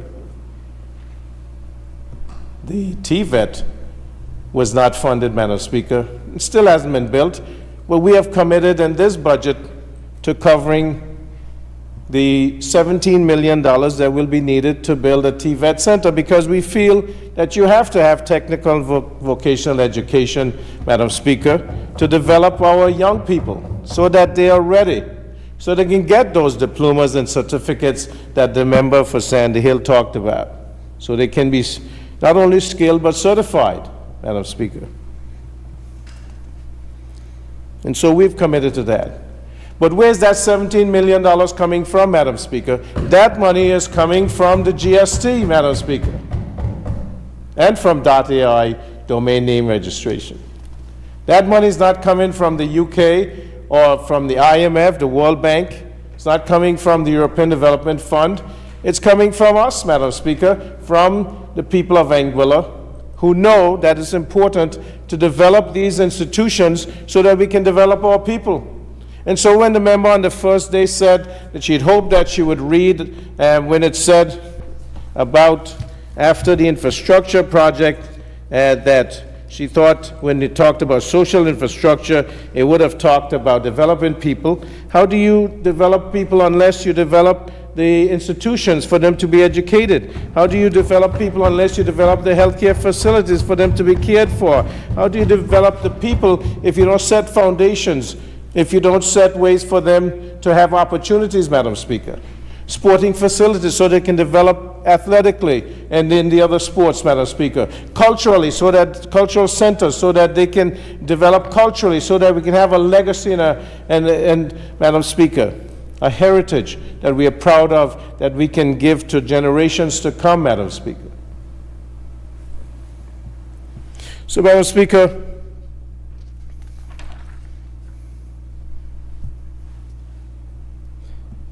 I have to get to the banking resolution, Madam Speaker, because it seemed to, have featured prominently in the leader of the opposition's, the member for Sandy Hill's debate, Madam Speaker.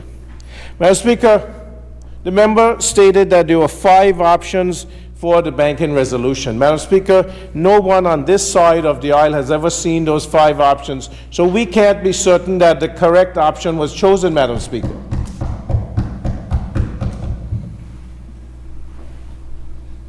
And so we talk about the $348 million that was committed to, that was added on as debt, Madam Speaker, so that it raised the debt in Anguilla from $206 million in April of 2015 to over $600 million, Madam Speaker, such that the Minister for the Overseas Territories at that time, Mr. Duddridge, talked about how this was not something that was supportable, Madam Speaker. And the former Governor, Christina Scott, she talked about this being an ambitious undertaking, and that it would be a millstone, a burden around the necks of the next generation, Madam Speaker. She stated for a generation. And we are seeing that, Madam Speaker, because there was a grace period given after 2016 for Social Security to start being paid the principal, the $214 million. And that, Madam Speaker, we postulate is the reason why the second phase of the GST had to come in the first day of January 2021. And Madam Speaker, up to this day, no one on the opposition side who was in government at the time can say that the first day of January 2021 that the goods and service tax phase 2 would not have come into effect. No one can say that, Madam Speaker. Secondly, Madam Speaker, when there was a commitment to continuing phase 2 and 3 of the goods and service tax, which was signed in the MOU on June 11th of 2020, we were in the middle of COVID, Madam Speaker. We also had just had a budget for 2020 passed. Usually the budgets are passed, as you can see with this one, the year before, Madam Speaker. That one was stretched through until May 7th of 2020, which was after the deadline, because usually if you don't have a budget passed by April 30th of the year, Madam Speaker, then basically you have failed to meet the requirement, and the UK can then call you a failed state, Madam Speaker. They also can call you a failed state if you're not able to meet your debt obligation. And that's what the case as it was at the end of June of 2020, Madam Speaker, when I was told that if we were not able to pay our debt obligation within 2 weeks of coming into office, that we would be considered a failed state and there would be a constitutional crisis, Madam Speaker, and the UK would have to take over running the affairs of Anguilla. And Madam Speaker, the member did say that Anguilla has never defaulted on its debt. That is correct. But the reason why we can say that still, Madam Speaker, is because in November of 2020, the UK gave us $5 million to pay debt, Madam Speaker. And that's not something that they usually do. So here we are with a banking resolution. And I don't want to point out our Deputy Governor acting, Madam Speaker, but he was there in the Ministry of Finance at the time that this happened. And I'm sure that he would have been part of preparing the budget for 2019, which talked about that we had debt obligations of $348 million, Madam Speaker, because of the banking resolution. And so, you don't know the options. But the member is saying that we should come up, we should be providing reports on the health authority and why it needs to come back on the central government on the, she didn't ask about water, but certainly I'm sure that would be included, on ANGLEC as to why we feel that a PPA is necessary. Madam Speaker, a study was done by Castalia back in 2014, which showed the reason why a PPA worked in Anguilla. A study was done by Mr. David Carty, former Speaker of this House, and who essentially said a PPA was necessary at that time, Madam Speaker. And there's no one that says that a PPA wouldn't work. It's just that ANGLEC was saying they think they could afford to do it themselves. But the way they were phasing it, Madam Speaker, in such short amounts, 8 megawatts now and 8 megawatts again, and over the period of time stated, we felt it was better to do it all at once, Madam Speaker, so that you would get the bang for the buck and reduce the cost of electricity. Because if you can get rid of the fuel surcharge, Madam Speaker, then you don't have to worry about that escalator which increases the cost of electricity. Then we don't have to worry as much about the war in Ukraine because, they don't control the sun and the wind, Madam Speaker.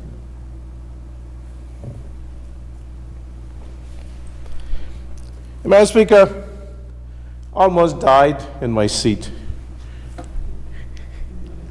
when the member said that the AUF had a plan to open the country, Madam Speaker.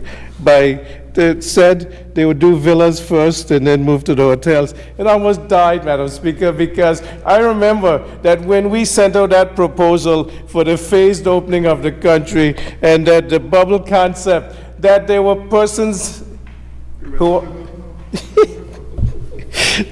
Madam Speaker, there were persons who said that we were going to kill Anguillians, Madam Speaker, members of the opposition. They even went to the governor, Madam Speaker, and complained that we were trying to kill the people of Anguilla.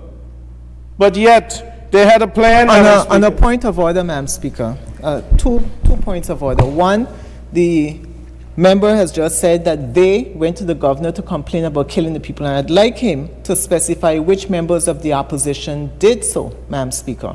The second point, Madam Speaker, is I said when I talked about a reopening of the country, I made reference to a June 2020 Executive Council memo, which is on the government.ai website, which spoke about the reopening, the phased approach reopening the country. So it's not what I said, I'm referring to actual documents on the government website, Madam Speaker.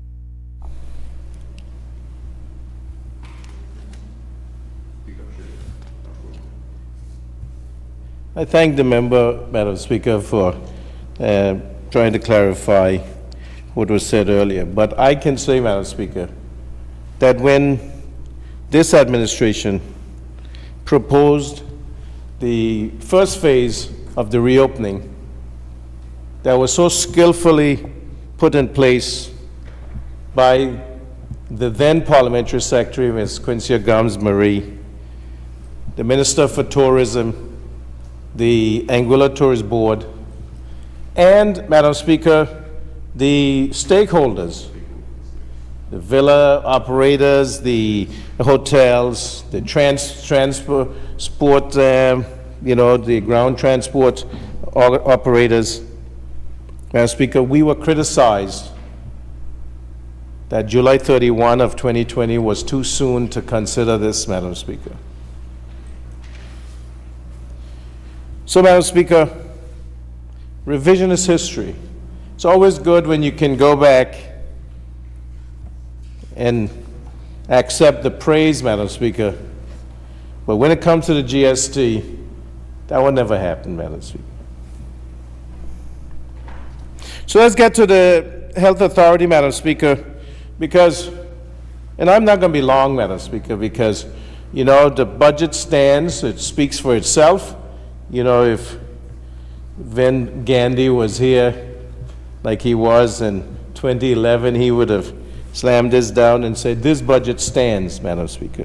In fact, Madam Speaker, the former Chief Minister, the Honorable Osborne Fleming, at the opening of the gas station in George Hill, he said that his budget was good, because he knows that the gas station would be successful, and so this budget would be successful, Madam Speaker.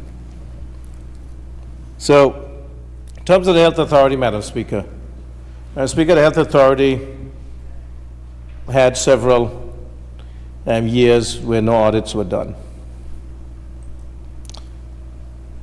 In fact, the legislation states that they're supposed to give quarterly reports and give an annual report to the people of Anguilla. That was only done once, Madam Speaker, since 2004.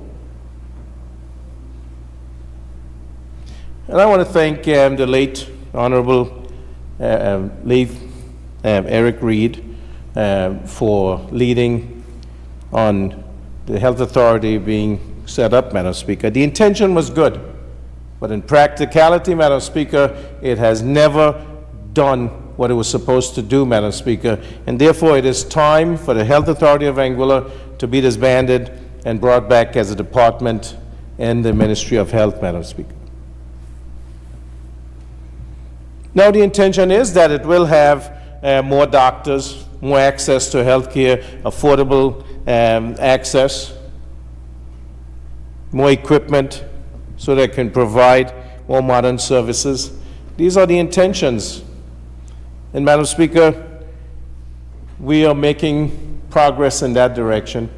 And in 2024, the Health Authority will no longer exist, and it will be the Department of Health.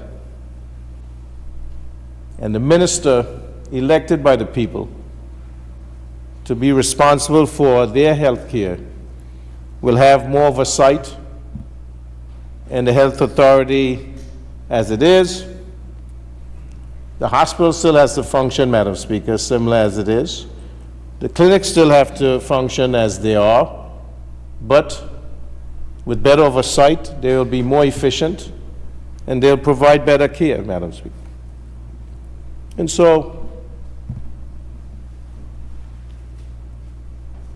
in terms of the staff, I've said that we want to make sure that all the staff continue to be employed, Madam Speaker.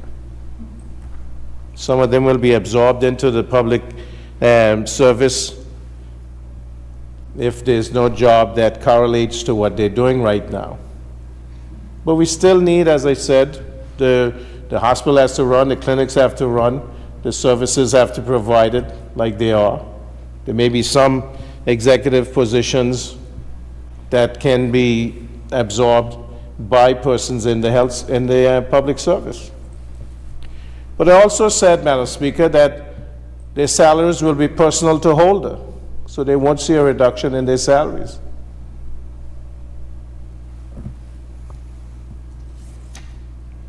But there will be better oversight, Madam Speaker, and there will not be the resistance to change as there is right now that we encounter when we try to make necessary changes in the Health Authority. In terms of Anguilla, Madam Speaker,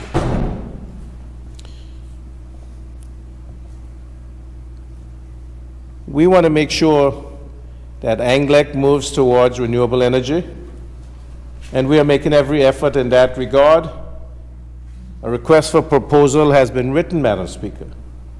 So far, it has not been sent out, and we will look into why that is the case and make sure that that gets done as soon as possible so that we can get bids in from investors or developers to develop renewable energy fields so that we can have a decreased cost in electricity, Madam Speaker. So, Madam Speaker, I spent a lot of time presenting the budget. I won't spend a lot of time defending the budget because I think it speaks for itself. But I would just like to say that in this budget, Madam Speaker, we have shown that if you can raise revenue, that then you spend it prudently on the people of Anguilla. And I think that we have shown throughout the pages of this budget and through the budget estimates, Madam Speaker, which is a pretty thick document, that this administration is committed to making sure that the Anguillians are better off now than they were in 2020. And it's this progressive administration that is going to ensure that the people of Anguilla, that their well-being is improved, that their lot in life is elevated, and that their children and their children's children can say it was good that the Anguilla Progressive Movement was elected on the 26th of June and the 29th of June, 2020. I thank you, Madam Speaker. Thank you, Honorable Member, and thanks to all members for their contributions. It has been moved and seconded that a bill shortly entitled, "A Bill for Appropriation 2024 Act 2023" be now read a second time. Those in favor say aye. Aye. Those against say no. The ayes have it. I call upon the clerk to read the bill a second time. An act to authorize expenditure from the Consolidated Fund of Anguilla for the services of the Government of Anguilla for the financial year ending 31st day of December 2024. Under Rule 45 of the House of Assembly Rules of Procedure 2021, the bill now stands referred to a committee of the whole Assembly to be considered clause by clause. Assembly in committee. I will now recess the House for a lunch break, and that also, when we come back, would allow the technical staff to come in to the committee stage. Yes? How much time are we proposing for lunch? An hour? So it's now 5 minutes to 12, so we'll come back at 1 o'clock. That's fine with all members? This honorable House now recesses for lunch until 1 p.m. Thank you, members.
It was not a short lunch, just a break. I now invite members of the technical team into the assembly to join us, if you so wish.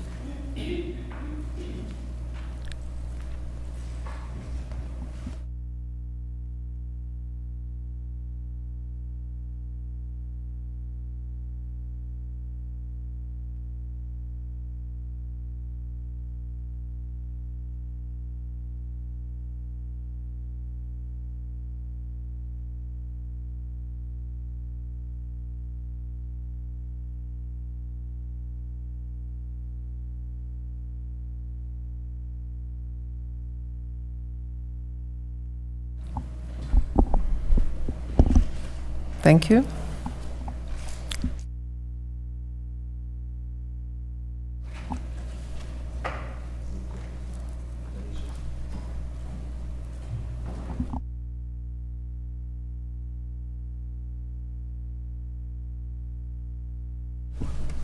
Program 001R, Her Excellency the Governor and Departments.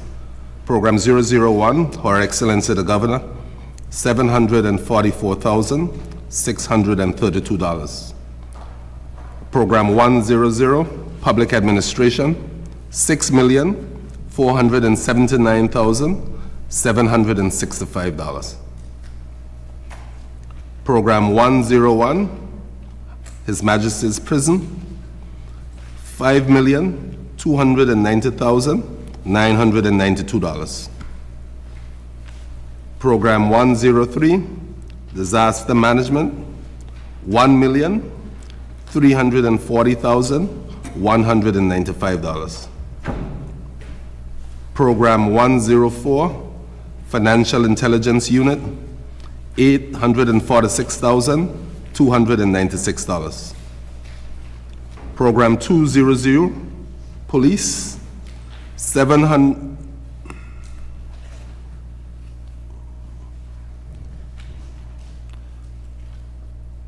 $12,761,936.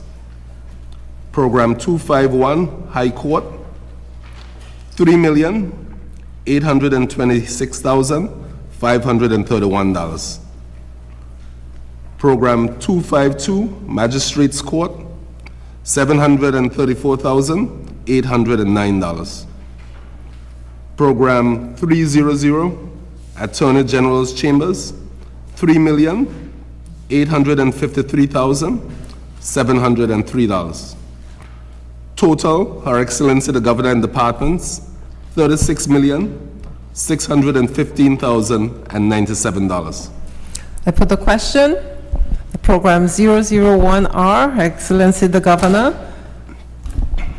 for a total of $36,615,097 do stand part of the bill.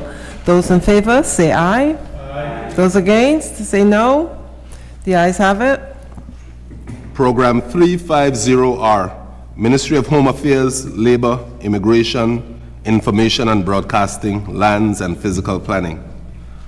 Program 351, Immigration, $1,074,881. Program 352, Information and Broadcasting, $4,081,504. Program 355, Labor, $885,283. Program 356, Lands and Surveys, $976,296. Program 357, Physical Planning, $1,659,281. Program 359, Education Department, is that correct?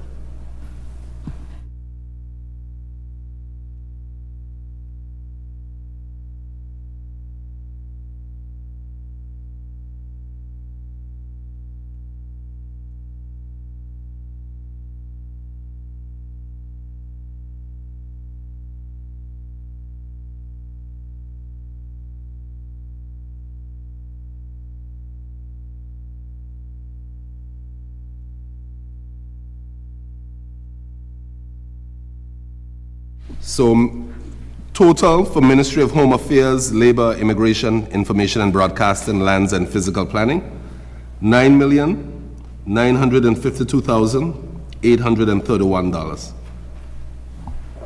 I put the question that Program 350R, Ministry of Home Affairs, Labor, Immigration, Information and Broadcasting, Lands and Physical Planning in the total amount of $9,952,831 do stand part of the bill.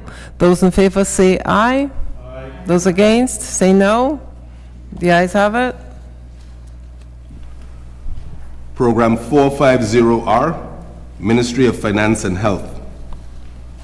Program 450, Ministry of Finance and Health, $25,873,551. Program 451, Treasury, $40,178,470. Program 452, Customs Department, $6,207,440. Program 453, Commercial Registry, $1,410,821. Program 454, Post Office, $3,668,103. Program 456, Internal Audit, $626,259. Program 458, Inland Revenue, $3,360,222. Program 461, Ministry of Health, $30,233,904. Program 462, Department of Health Protection, $6,498,832. Program 463, Secondary Health Care, $21. Program 464, Primary Health Care, $21. Total,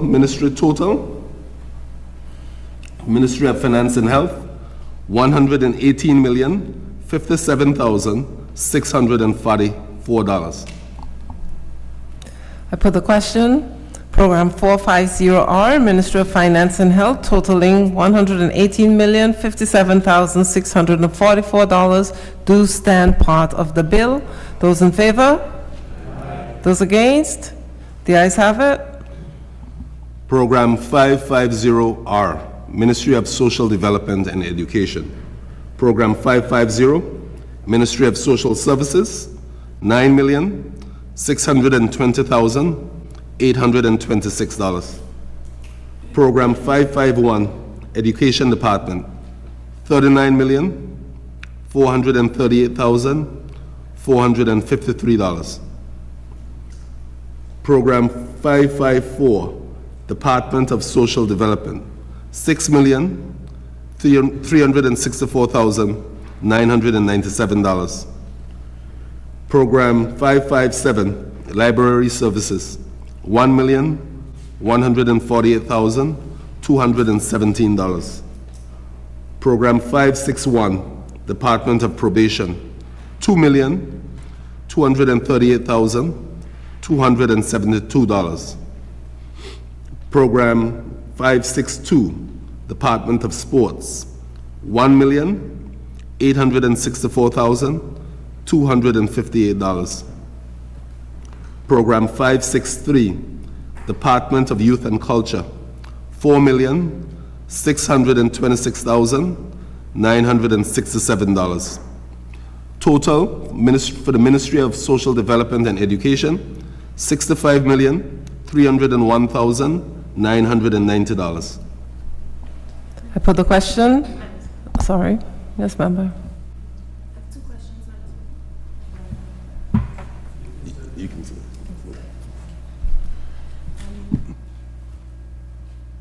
On Under program 550 for the Ministry of Social Development, does that increased cost take into account any additional consideration for the community services planners area? Yes, it does, Okay. but not in that heading specifically. Under personal emoluments, we would be increasing staffing for the community services desk. As well as program budgeting as well? Thank you. Also under the Department of Youth and Culture, I noticed that there's a significant increase, almost $800,000. Is that going to be towards the summer festival or other programming needs?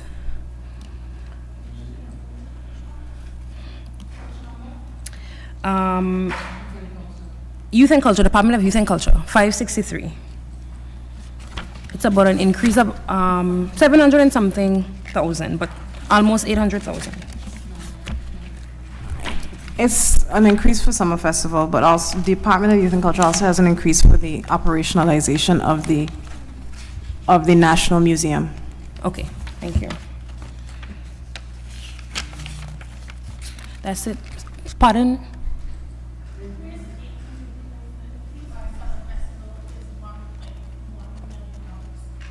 Okay.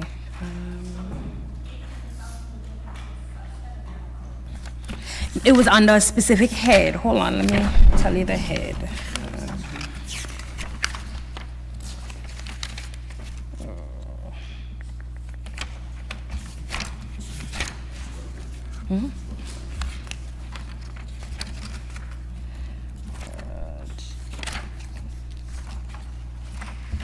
Is it 364?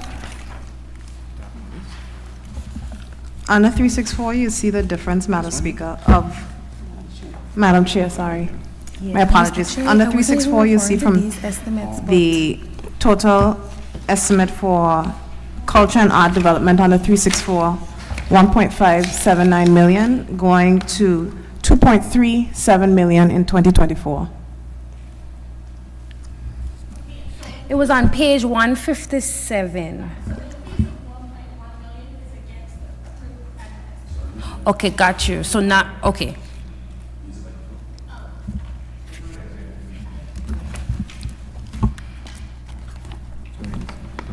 So the the provision for the Anguilla Summer Festival was increased by 1.1 million against the 2023 annual estimate.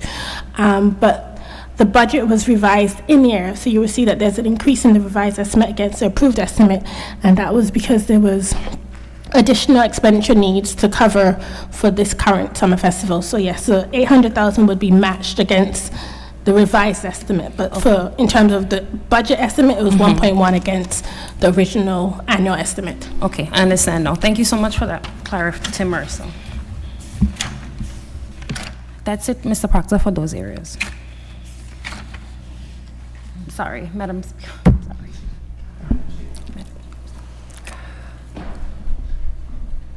Any other questions to this area? Okay.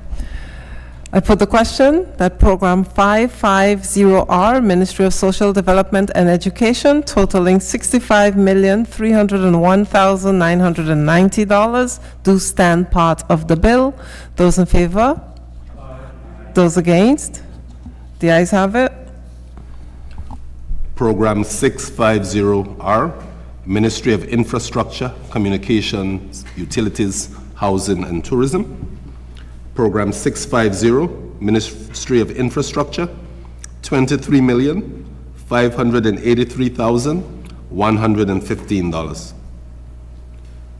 Program 652, Infrastructure, Communication and Utilities, $5,241,968. Program 656, Anguilla Fire and Rescue Services, $4,525,266. Program 653, Department of Water Services, $19. Total for the Ministry of Infrastructure, Communications, Utilities, Housing and Tourism, $33,350,368. Yes. Under the Ministry of Infrastructure, I noted that the Wallblake House has been refurbished and set up, and training has been undertaken, which I think is a great initiative. I just want to know which head the funding for the operational cost for Wallblake would go under, because based on what was indicated, it's something that's going to be running regularly. You're going to be able to have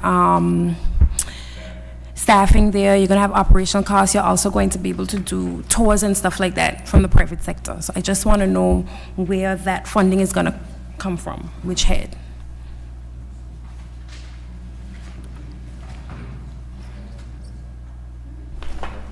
They didn't get a new spending request, so. Was there a new spending request for it? For the Ministry of Infrastructure for specific to Wallblake House? So I do not recall there being one. I do not think so, but I know it definitely was not approved. So if there was no new spending request approved, the ministry would have to use their existing allocation to cover any operational costs. Okay. And Minister, that's something that the ministry is prepared to do? We have come up with a plan as it relates to the opening hours and what have you, working with.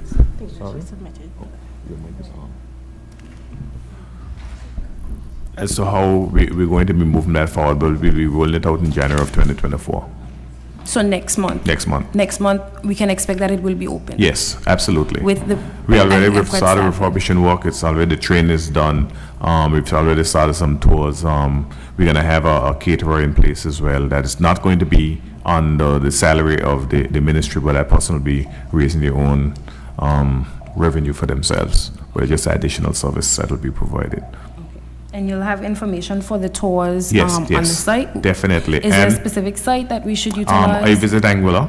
Okay, Also, thank we already put out a press release, and we'll just add some more information as we go forward. So that Thank you. the tour operators, the hoteliers, the villa operators, the Airbnbs, the Charming Escapes, if I may, will be aware of this information, the taxi drivers and tours and so forth, because we think that that's a good addition, as well as the old courthouse. So those are two new additions to the tourism product. The old courthouse, in terms of, there'll be a museum. Utilized, Right, yeah. Utilized as a national museum, if I may use those words. Okay, thank you very much for that.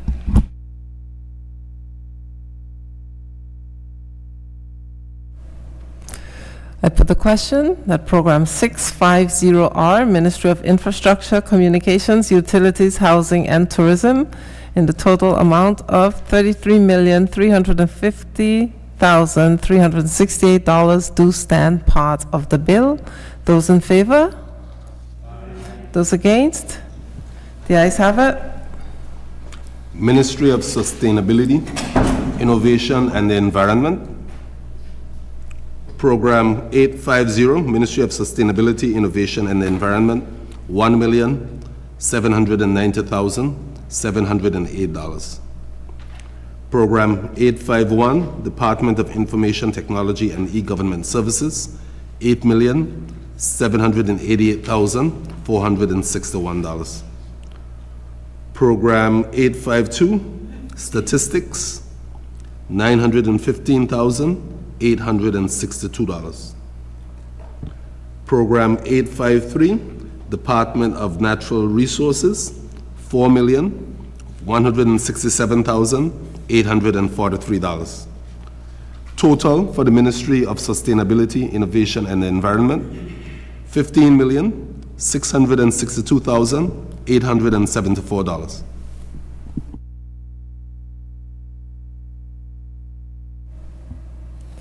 I put the question that Program 850R, Ministry of Sustainability, Innovation, and the Environment, totaling $15,662,874, do stand part of the bill. Those in favor? Those against? The ayes have it.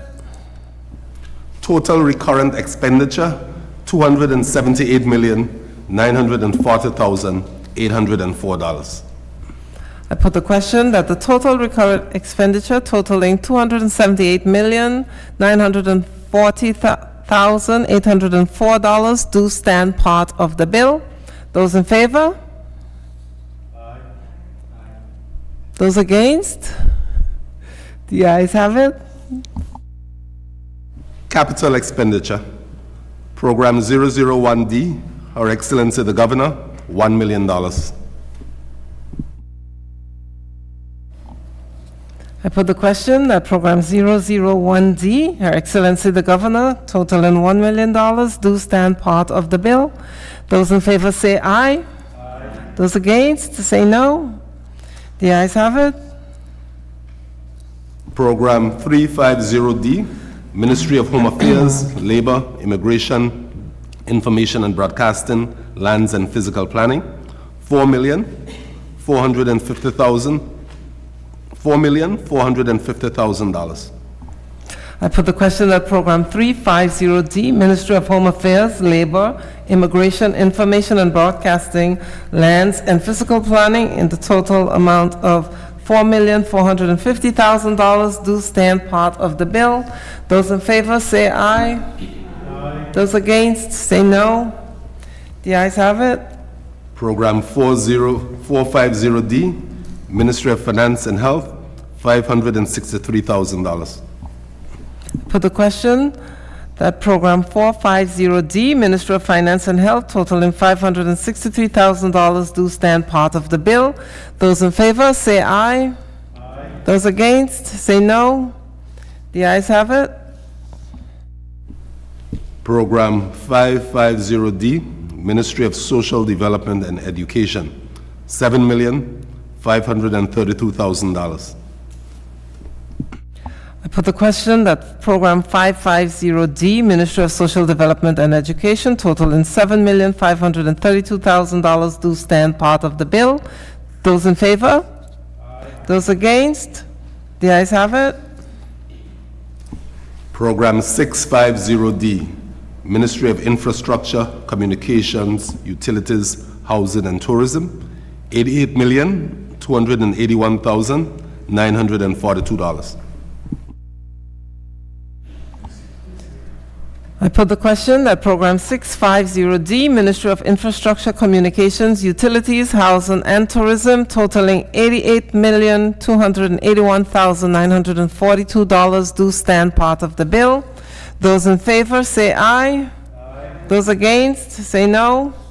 The ayes have it. Program 850D, Ministry of Sustainability, Innovation and Environment, $2,605,000. I put the question that Program 850D, Ministry of Sustainability, Innovation, and the Environment, totaling $2,605,000 do stand part of the bill. Those in favor say aye. Aye. Those against say no. The ayes have it. Total capital expenditure, $104,431,942. I put the question that the total capital expenditure totaling $104,431,942 do stand part of the bill. Those in favor say aye. Aye. Those against say no. The ayes have it. Total recurrent and capital expenditures, $383,372,746. I put the question that the total recurrent and capital expenditures totaling $383,372,746 do stand part of the bill. Those in favor say aye. Aye. Those against say no. The ayes have it.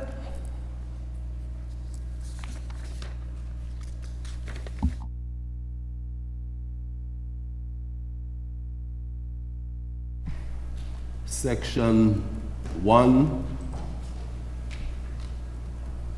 and Section 2. Clause 1 and Clause 2, sir. I put the question that clauses 1 and 2 do stand part of the bill. Those in favor say aye. Aye. Those against say no. The ayes have it. I put the question that the title and the enacting clause do stand part of the bill. Those in favor say aye. Aye. Those against say no. The ayes have it. The Assembly will now resume its sitting. I want to say thanks to the technical staff of the Ministry of Finance.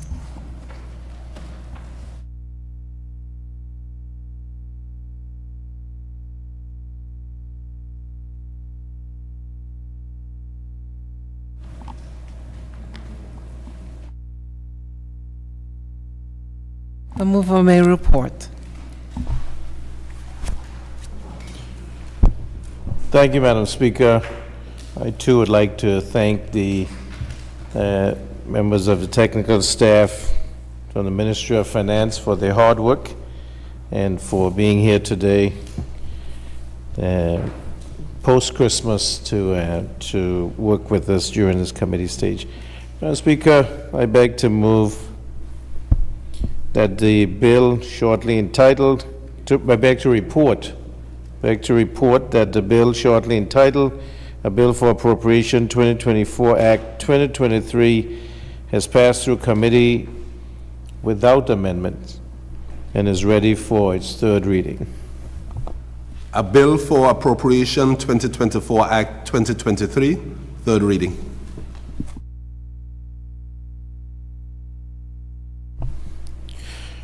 Madam Speaker, I move that a bill shortly entitled, a bill for appropriation 2024 Act 2023 be read a third time and passed.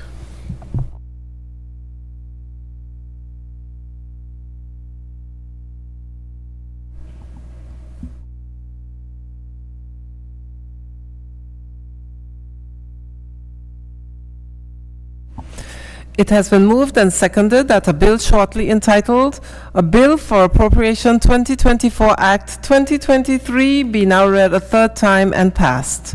Those in favor? Aye. Those against? The ayes have it. I call upon the clerk to read the bill a third time. An act to authorize expenditure from the Consolidated Fund of Anguilla for the services of the Government of Anguilla for the financial year ending the 31st day of December 2024. Bill read a third time and passed.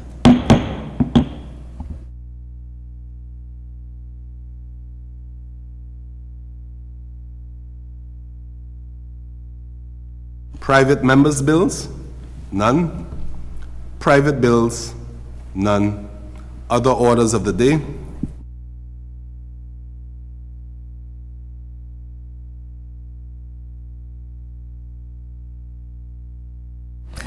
The honorable member for Island Harbor is recognized. Thank you, Madam Speaker. Madam Speaker, we would have started, giving condolences to the families of those who lost their lives in the horrific event of last Wednesday. And we do know that at this time, Christmas season, when they should have been celebrating the birth of our Lord and Savior Jesus Christ, they were mourning the loss of their loved ones. And so we wish them strength and God's continuous comfort. To the Mr. Mussenden who lost his leg, Madam Speaker, he too, we want to pray for his full recovery, and that even though he may have limitation of movement, that he continue to stay in good spirits and know that this sacrifice will not go in vain, because we will do everything we can that's within our power to move the powers that be, that are constitutionally responsible for internal security, to enhance security services, to work along with the police and with counselors and others, Madam Speaker, to make sure that we can eradicate this scourge of gun violence so that it does not become a way of life in our beautiful little island. Now, Speaker, I do want to, understanding this is the Christmas season, wish everyone peace and happiness, and also going into the new year that, we would be thankful for the goodness and mercies which God has bestowed upon us in 2023, and praying that we have healthy, happy, and prosperous 2024. And that is wished for you, Madam Speaker, your staff, the members of this House, our chaplain and our sergeant at arms, each member, for the public service, Madam Speaker, that continues to do a yeoman's task each and every year, working hard to ensure that this country continues to move forward. And for our permanent secretaries and for the Deputy Governor and Governor, Madam Speaker, as they fulfill their role, but especially for the Royal Anguilla Police Force and Commissioner Robert Clark, that they continue to see ways through that, as they develop more skills in modern policing and in the policing that is necessary in this day and age, that we continue to see progress in this land of ours, and that we benefit, Madam Speaker, from having the tranquility restored which we are entitled to as residents of Anguilla. Madam Speaker, for our families here and abroad, we too want to wish them God's blessings in this Christmas season and in 2024. And those who are traveling, that they have traveling mercies.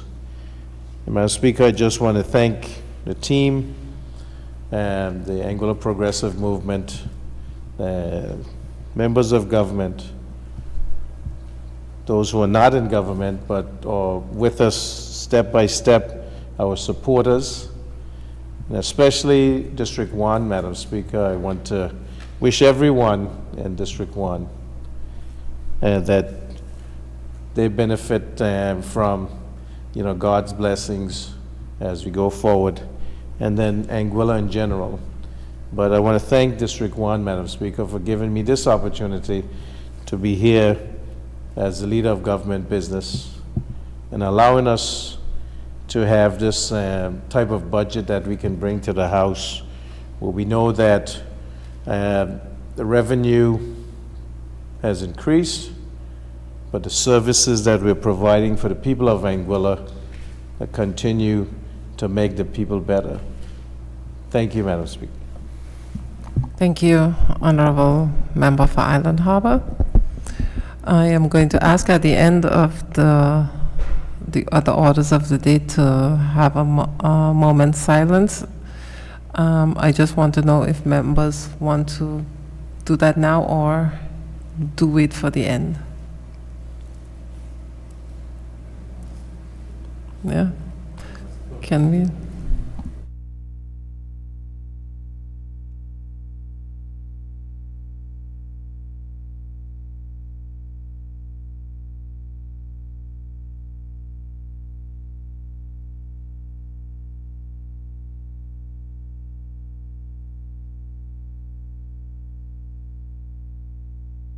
This House will take a moment's silence in memory of the past member of this Honorable House and the past member for Valley North, Mr. Eric Reed. That moment begins now.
Thank you, members. May his memory be a blessing. Thank you. Any other orders of the day? The member for Sandy Hill is recognized. Thank you, Madam Speaker. I rise to give season's greetings to the people of Anguilla, to the members of this honorable House. It has been a difficult end of year 2023, and we are in turbulent times, Madam Speaker, but I have no doubt that the people of Anguilla will rise, will come together, will support one another, and will support this country as we move forward.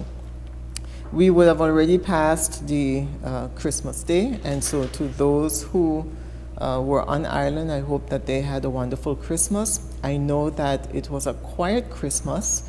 Many persons stayed close to home, but I certainly hope that they had the opportunity to share this precious time with family, friends, and loved ones. And certainly, Merry Christmas to all those who were off island as well. And there are some persons who are usually here in Anguilla, but will spend this Christmas season overseas. And to them, I hope that they had a wonderful holiday season as well. And as we go into the new year, Madam Speaker, I pray for God's guidance and blessings on us as individuals and for the people of Anguilla as a whole. Thank you, Madam Speaker. Madam Thank Speaker, you. before I sit, let me also extend condolences, in particular to the family, friends, and loved ones of the former District 3 representative, former Member of Parliament, the Honorable Mr. Eric Reid. He would have left behind his loving wife and 4 young men. And so we extend our condolences to them as well. And I was asking the clerk of the House whether there would have been a special sit-in at some point. It may be too soon to ask, but I do know that there are some former members of Parliament that would love to be present in this honorable House and extend condolences to family, friends, and just give a few words in remembrance of the Honorable Mr. Eric Reid. Thank you, Madam Speaker. Thank you, Honorable Member for Sandy Hill. Any other? The member for Valley North is recognized. Thank you very much, Madam Speaker. I'd like to take this opportunity, Madam Speaker, to extend sincerest condolences to the family of Mr. Reid and also members of the district and community. Additionally, I would just like to extend a season greetings to all the members of the Valley North community. I know that the Christmas period has passed, but also we have the New Year period that's coming, and just to wish everyone a safe, successful, and prosperous 2024. I'd encourage persons to stay hopeful about the future and times to come. I also want to extend my condolences, Madam Speaker, to the individuals who were hurt as a result of the incident at the funeral, those who would have lost their lives, their family members and friends who are still in mourning, and those who, were damaged and will have irreparable damage to them and to their lives that will be greatly affected, Madam Speaker. Again, I wish to thank you for the opportunity, Madam Speaker, and wish everyone a safe end of this season and a happy new year when the time comes. Thank you. Thank you, Honorable Member for Valley North. The Single Island Wide Electoral District Member, Mr. Kenneth Hodge, is recognized. Thank you, Madam Speaker. Madam Speaker, I would just like to start off by thanking Almighty God for His mercies, particularly to me over this year. Madam Speaker, I want to extend season's greetings and best wishes to my permanent secretary, Dr. Aidan Harrigan, and the staff at the Ministry of Home Affairs, as well as all the heads of departments under the ministry and their staff, Madam Speaker, for their excellent service throughout the year. Madam Speaker, to you and your staff for the support in 2023 has been appreciated, Madam Speaker. I also want to remember the families of those who have passed, particularly Mr. Reid. I had the pleasure of working alongside him in the Ministry of Home Affairs during the era of Mr. Osborne Fleming.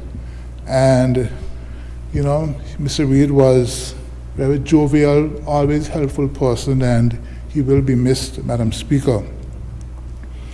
Madam Speaker, to the Premier and all my colleagues in this Honorable House, I wish to thank them for their support over the past year and indeed the years that have passed, and looking forward to what is to come, Madam Speaker. And to the good people of Anguilla, Madam Speaker, as an at-large candidate, we have a huge constituency, and I want to thank all the people of Anguilla, Madam Speaker. As I move throughout and I speak to people, it is always gratifying to hear their thoughts.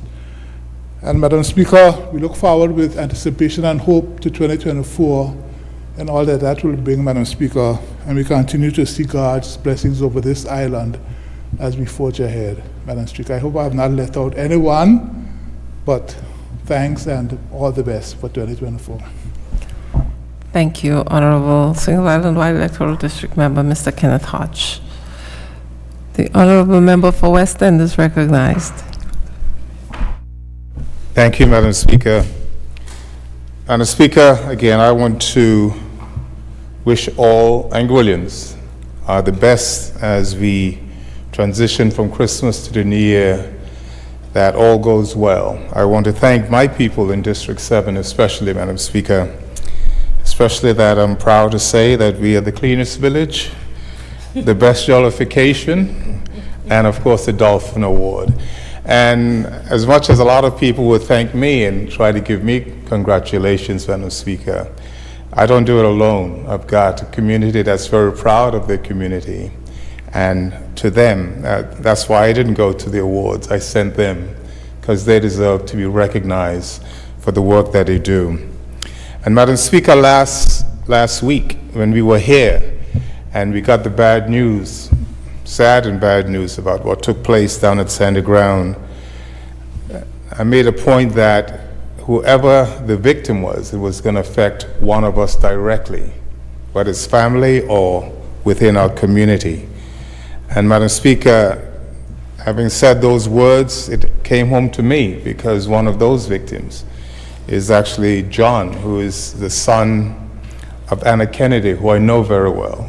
Anna, who is an only child, and I know quite often, Madam Speaker, single parents come under a lot of criticism for not being there for their children for whatever reason.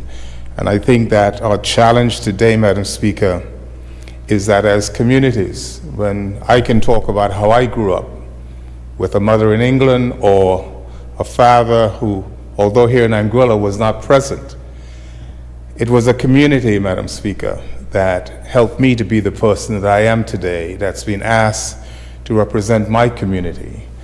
I'm challenging all Anguillians, all of us, that if there's a challenge with a youth, wherever that youth might be, is that it's a reflection on us.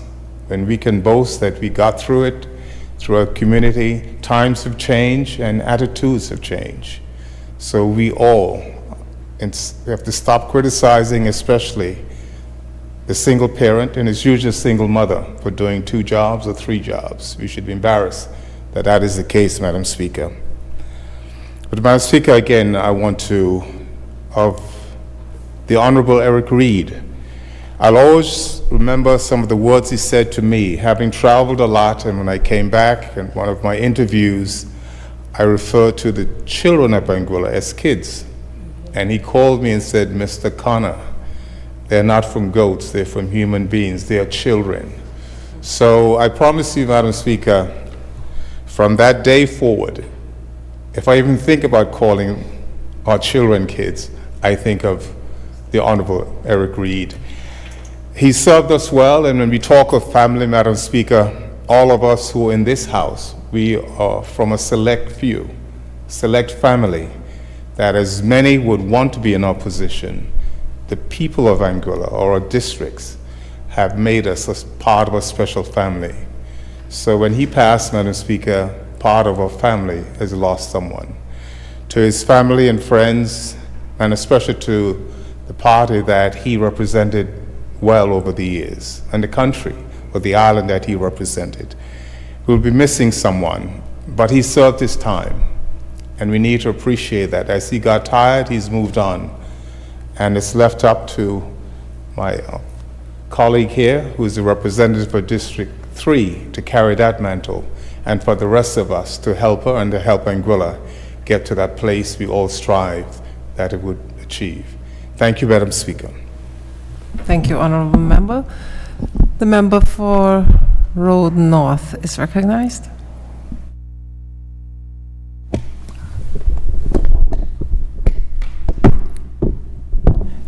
Thank you, Madam Speaker.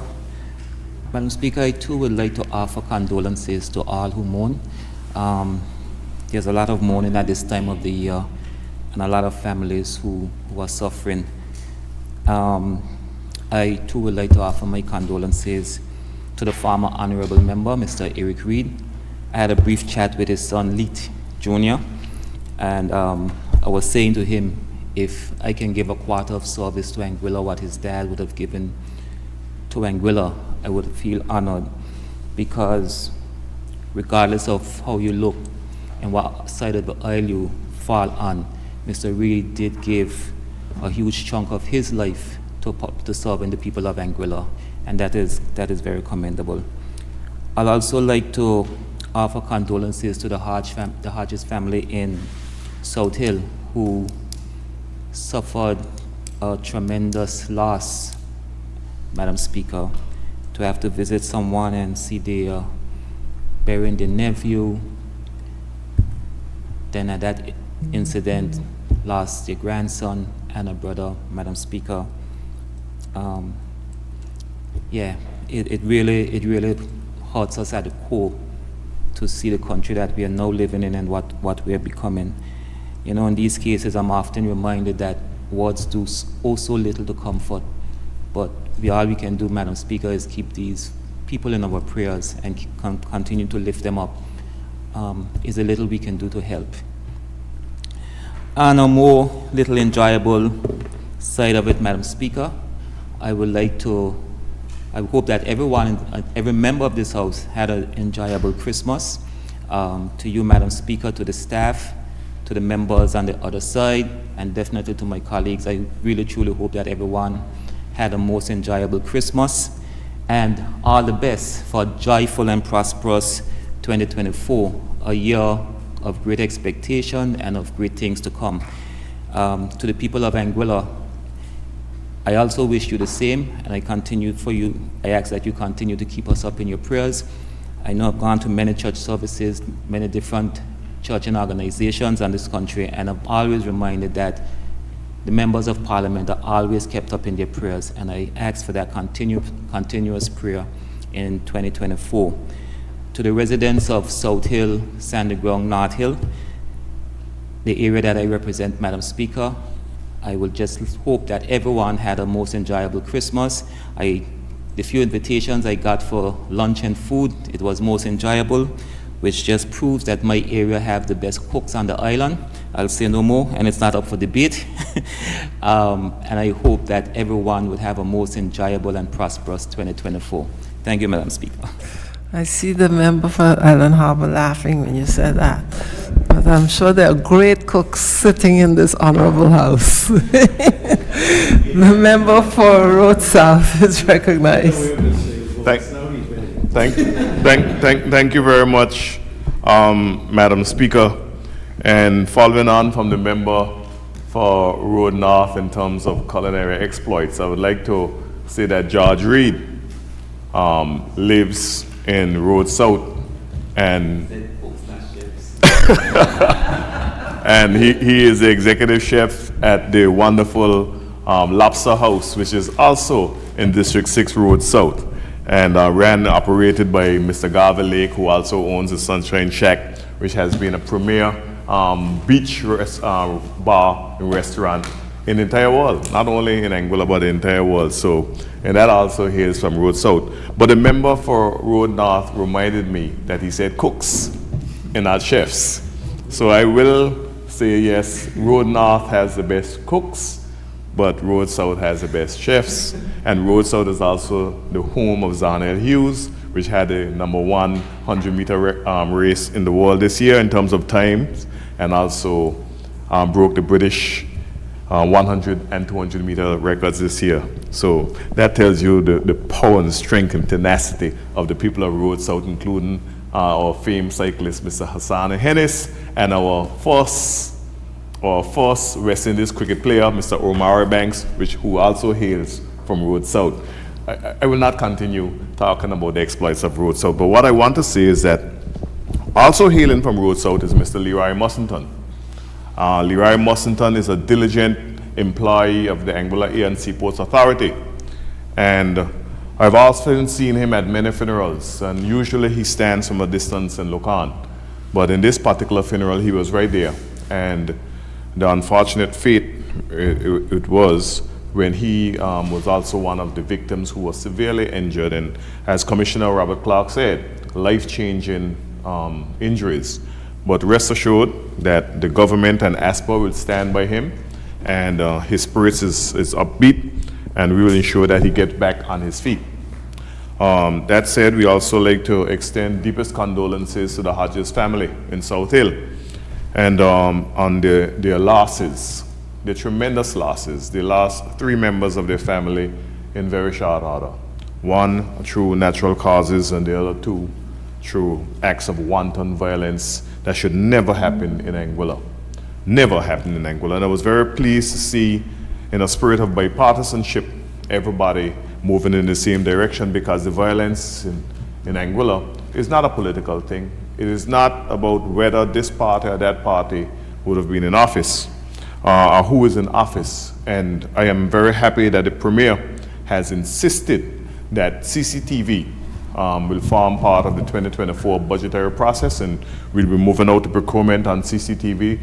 The first phase of it is going to cost about $1 million, and then we'll continue to build out on that CCTV so we can have coverage across the island, including all of the entry points into the island, so that we can also monitor people leaving and coming into the island, whether by night or by day. So I think that is going to bode well for national security, because even though national security does not fall under the remit of the government of Anguilla, the government of Anguilla has to do whatever they can to ensure the safety and security of our citizenry. But Madam Speaker, I also want to say, while I'm on my feet, I want to extend my deepest gratitude to the people of Road South, who saw it fit to elect me to office. And to those who elected me to office and those who did not support me, I am your representative too. And people in Road South can tell you that whether you voted for me or not, whether it was in 2015 or whether it was in 2020, my attitude towards them have not changed. I continue to be their representative in and out of government, and I will continue to be their representative in and out of government. But I also want to extend my deepest thanks to the Honorable Premier, because if it was not for him, I would not be the Minister of Infrastructure and Tourism. And if it was not for him, the job that we continue to do in the Ministry of Infrastructure could not be financed and could not be done. So I often say, when I hear people saying things like Hayden Hughes, I have to remind them about collective responsibility. And there's nothing that one man can do in a government by himself, or one woman. It's impossible. So I just want to place on record my sincere gratitude to the Honorable Premier. So thank you very much. And I also would not, it would be remiss of me, if I did not thank the staff over at the Ministry of Infrastructure and Tourism. And I want to call them out by name, Madam Speaker. Mr. Kefensi Davis. I want to thank him for the work that he continues to do. Mr. Claudius Gomes, I've often said that he does the job of 10 men. And I want to thank him for the work that he continues to produce over there in the ministry, given all of the short staff challenges that we have. Ms. Arlene Fiona Wilkinson, Madam Speaker, diligent, always on top of things, can make sure that that penny is stretched as much as possible. Mr. Bancroft Batik, and a great addition to the Ministry of Infrastructure and Tourism, Mrs. Jolene Robin Williams. I like to call her Robin Williams, Madam Speaker, for obvious reasons. But she continues to prove why she is in the best ministry in the government of Anguilla. And I'm very grateful for having her being added to the cadre over there.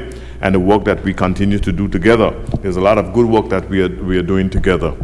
I'd also like to place on record my thanks to Mr. Nigel Connor and Shane Connor. As you know, Shane is, he's a guy who, if it takes 7 days or 8 days, he'll put in that time. And Mr. Joban Gums, for the work that he supported in terms of the solar lighting project across the valley area, Madam Speaker. You'll notice now, if you drive around the valley, whether it be the Valley Main Road or the Calvin Washington Lake Road or the Airport Road, you'll see lights along the entire stretch of those roads. That is our pilot project in terms of greening the street lighting system in Anguilla, and hopefully over the next few years we'll continue to expand across the entire island, Madam Speaker. I would also like to place on the record my thanks to Mr. Darren Webster, Rohan Richardson, and Shaq Devlin Connor, Mr. Shondell Hodge, Shamar Bryan, Craig Gomes, Euclid Carty, and Ziggy, the man Ziggy. He's been in the Anguilla Public Service, Madam Speaker. I believe he's the longest serving member of the Ministry of Infrastructure, having started there in the 1970s, Madam Speaker, and he continues to show up, and there's no two tasks that is too difficult for Mr. Winston Hodge. I know everybody know him as Ziggy, but for those of you who do not know him as Winston Hodge, that is the name that is on the long form of his birth certificate, Madam Speaker. I would also like to sincerely thank Mrs. Gerda Connor. Thank you for all your encouragement. Ms. Homier Richardson, Jocelyn Mussington, Shakalia Richardson, Maury Harrigan, Sharma Fleming. Madam Speaker, if I show up at the office at 6 in the morning, and if I leave at 10 at night, Sharma Fleming is there, along with Mr. Travis Curtis, who seems as if he has a bed in the ministry, Madam Speaker. So much time he plays in that ministry, and I want to thank him from the bottom of my heart, and also on his appointment as the acting permanent secretary in the Ministry of Tourism and Infrastructure. Madam Speaker, I know Mrs. Kathleen Rogers is soon retiring. In the next few months she'll be retiring from the Anguilla Public Service, and she has been someone who has been tested and tried and continue to prevail, Madam Speaker, and continue to give her best of Anguilla. And a lot of people have been asking the question about when she retires, if there are people who are able to step up and be permanent secretaries. But I can tell you, Madam Speaker, there are several persons in the Anguilla Public Service that I will not name that are well qualified to be those permanent secretaries and take on the challenge of being a permanent secretary and doing a great job. And so I am very happy that there's succession, and we will have great permanent secretaries following the line of Ms. Kathleen Rogers coming forward, Madam Speaker. I also want to thank, Madam Speaker, Mr. Kendall Richardson. Kendall Richardson, he's now the acting CEO of the Anguilla Air and Seaports Authority. But Madam Speaker, this guy produces. He produces. There's no time, Madam Speaker, whether it's 2 o'clock in the morning, 4 o'clock in the morning, whatever time, he gets back to you. He produces, he goes above and beyond the call of duty, whether it be at the Anguilla Air and Seaports Authority or even in the ministry. He produces, and I'm just happy that he is part of the team over there, Madam Speaker, because the type of work that he does and other members of the team does, you just can't pay for it. So this is why I'm very happy that the Honorable Premier and the Anguilla Progressive Movement Administration have been able to provide to the Anguilla Public Service a double salary, Madam Speaker, and that should be applauded, because there's a lot of people in Anguilla Public Service, Madam Speaker, who deserve it. And yes, I've heard people say that there's some people who may not deserve it, but you cannot punish everybody because you may have 1 or 2 persons who you may view as not being deserving of it. So, Premier, Cabinet, great job on providing that that double salary for the public servants, Madam Speaker. And while that may be the case, and persons in the private sector may be saying, what is there for us? The fact that we have over 7,200 residential homes, Madam Speaker, that will no longer have to pay property tax is a good thing. The fact that in this month you'll have $500 credit to your electricity bills is a good thing. So I don't call it sweeteners. I call it, this is the first administration, Madam Speaker, who give back to the taxpayers. There has never been an administration who gives back to the taxpayers, and this is a good thing. And I believe this will continue to move to be a consistent feature as it relates to this administration, Madam Speaker. And Madam Speaker, I also want to place on record our gratitude for the decades-long work of the Lions community, Madam Speaker. Lighten up the valley area in terms of the Coronation Avenue. It's a beautiful sight to drive through there in the night. You know, a slow drive or a slow walk, it's just a beautiful sight. And I want to thank Brent Flex, Warner, and his team for continuously, against all challenges, Madam Speaker, so many challenges, and all the volunteers for continuing to do that work that really elevates the valley every Christmas, Madam Speaker. I also want to place on record, Madam Speaker, my gratitude to Mr. Jordale Hughes and the South Hill community for the work that they did in their Christmas lighting. I don't want to call it Christmas tree lighting. In their Christmas lighting, Madam Speaker, it's a great, just to drive through that back road, I call it the O'Reilly kind of drive, just to drive through the O'Reilly kind of drive and see those beautiful lights and so forth. It's just a beautiful sight, and I hope that everybody can take their children, their families, and just drive through and see the beautiful display, just unique display that you see through that area, Madam Speaker. So, Madam Speaker, again, on behalf of myself and my mom, and I see I have a prize here from the governor's office, and the same Mrs. Hubert Hughes. But on behalf of my mom and my family, I would just like to extend a prosperous and healthy 2024 to not only you, the members of this honorable house, but to Anguilla on a whole. Thank you, Madam Speaker. Thank you, Honorable Member for Road South. The Honorable Acting Deputy Governor is recognized. Thank you, Madam Speaker. On behalf of the substantive holder of the post, I would also like to join in extending condolences to all those who have lost their lives during the course of this year, and especially in the last week with the events there. I would also like to extend condolences to the family of the former Minister of Social Development, Mr. Eric Reed. As a permanent secretary, I would have had the opportunity to interact with Mr. Reed, both in cabinet sessions and also at Executive Council. And one of the things is he's not the type of person who would speak a lot. So when he spoke, he would also always, listen very carefully to what he said. Madam Speaker, I'd also like to extend season's greetings to all Anguillians, and also to civil servants, and wish everyone a safe and healthy and prosperous 2024. Thank you. Thank you, Honorable Member. I think that's it for any orders of the day. Just to place on record my thanks and appreciation to the staff here at the House of Assembly, and wish them all the best for the coming year as well. Thank you. Adjournment.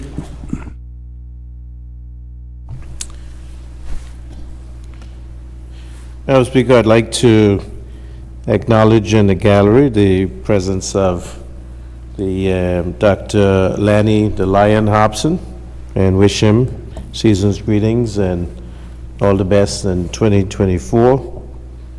And, Madam Speaker, I beg to move that this Honorable House be adjourned sine die.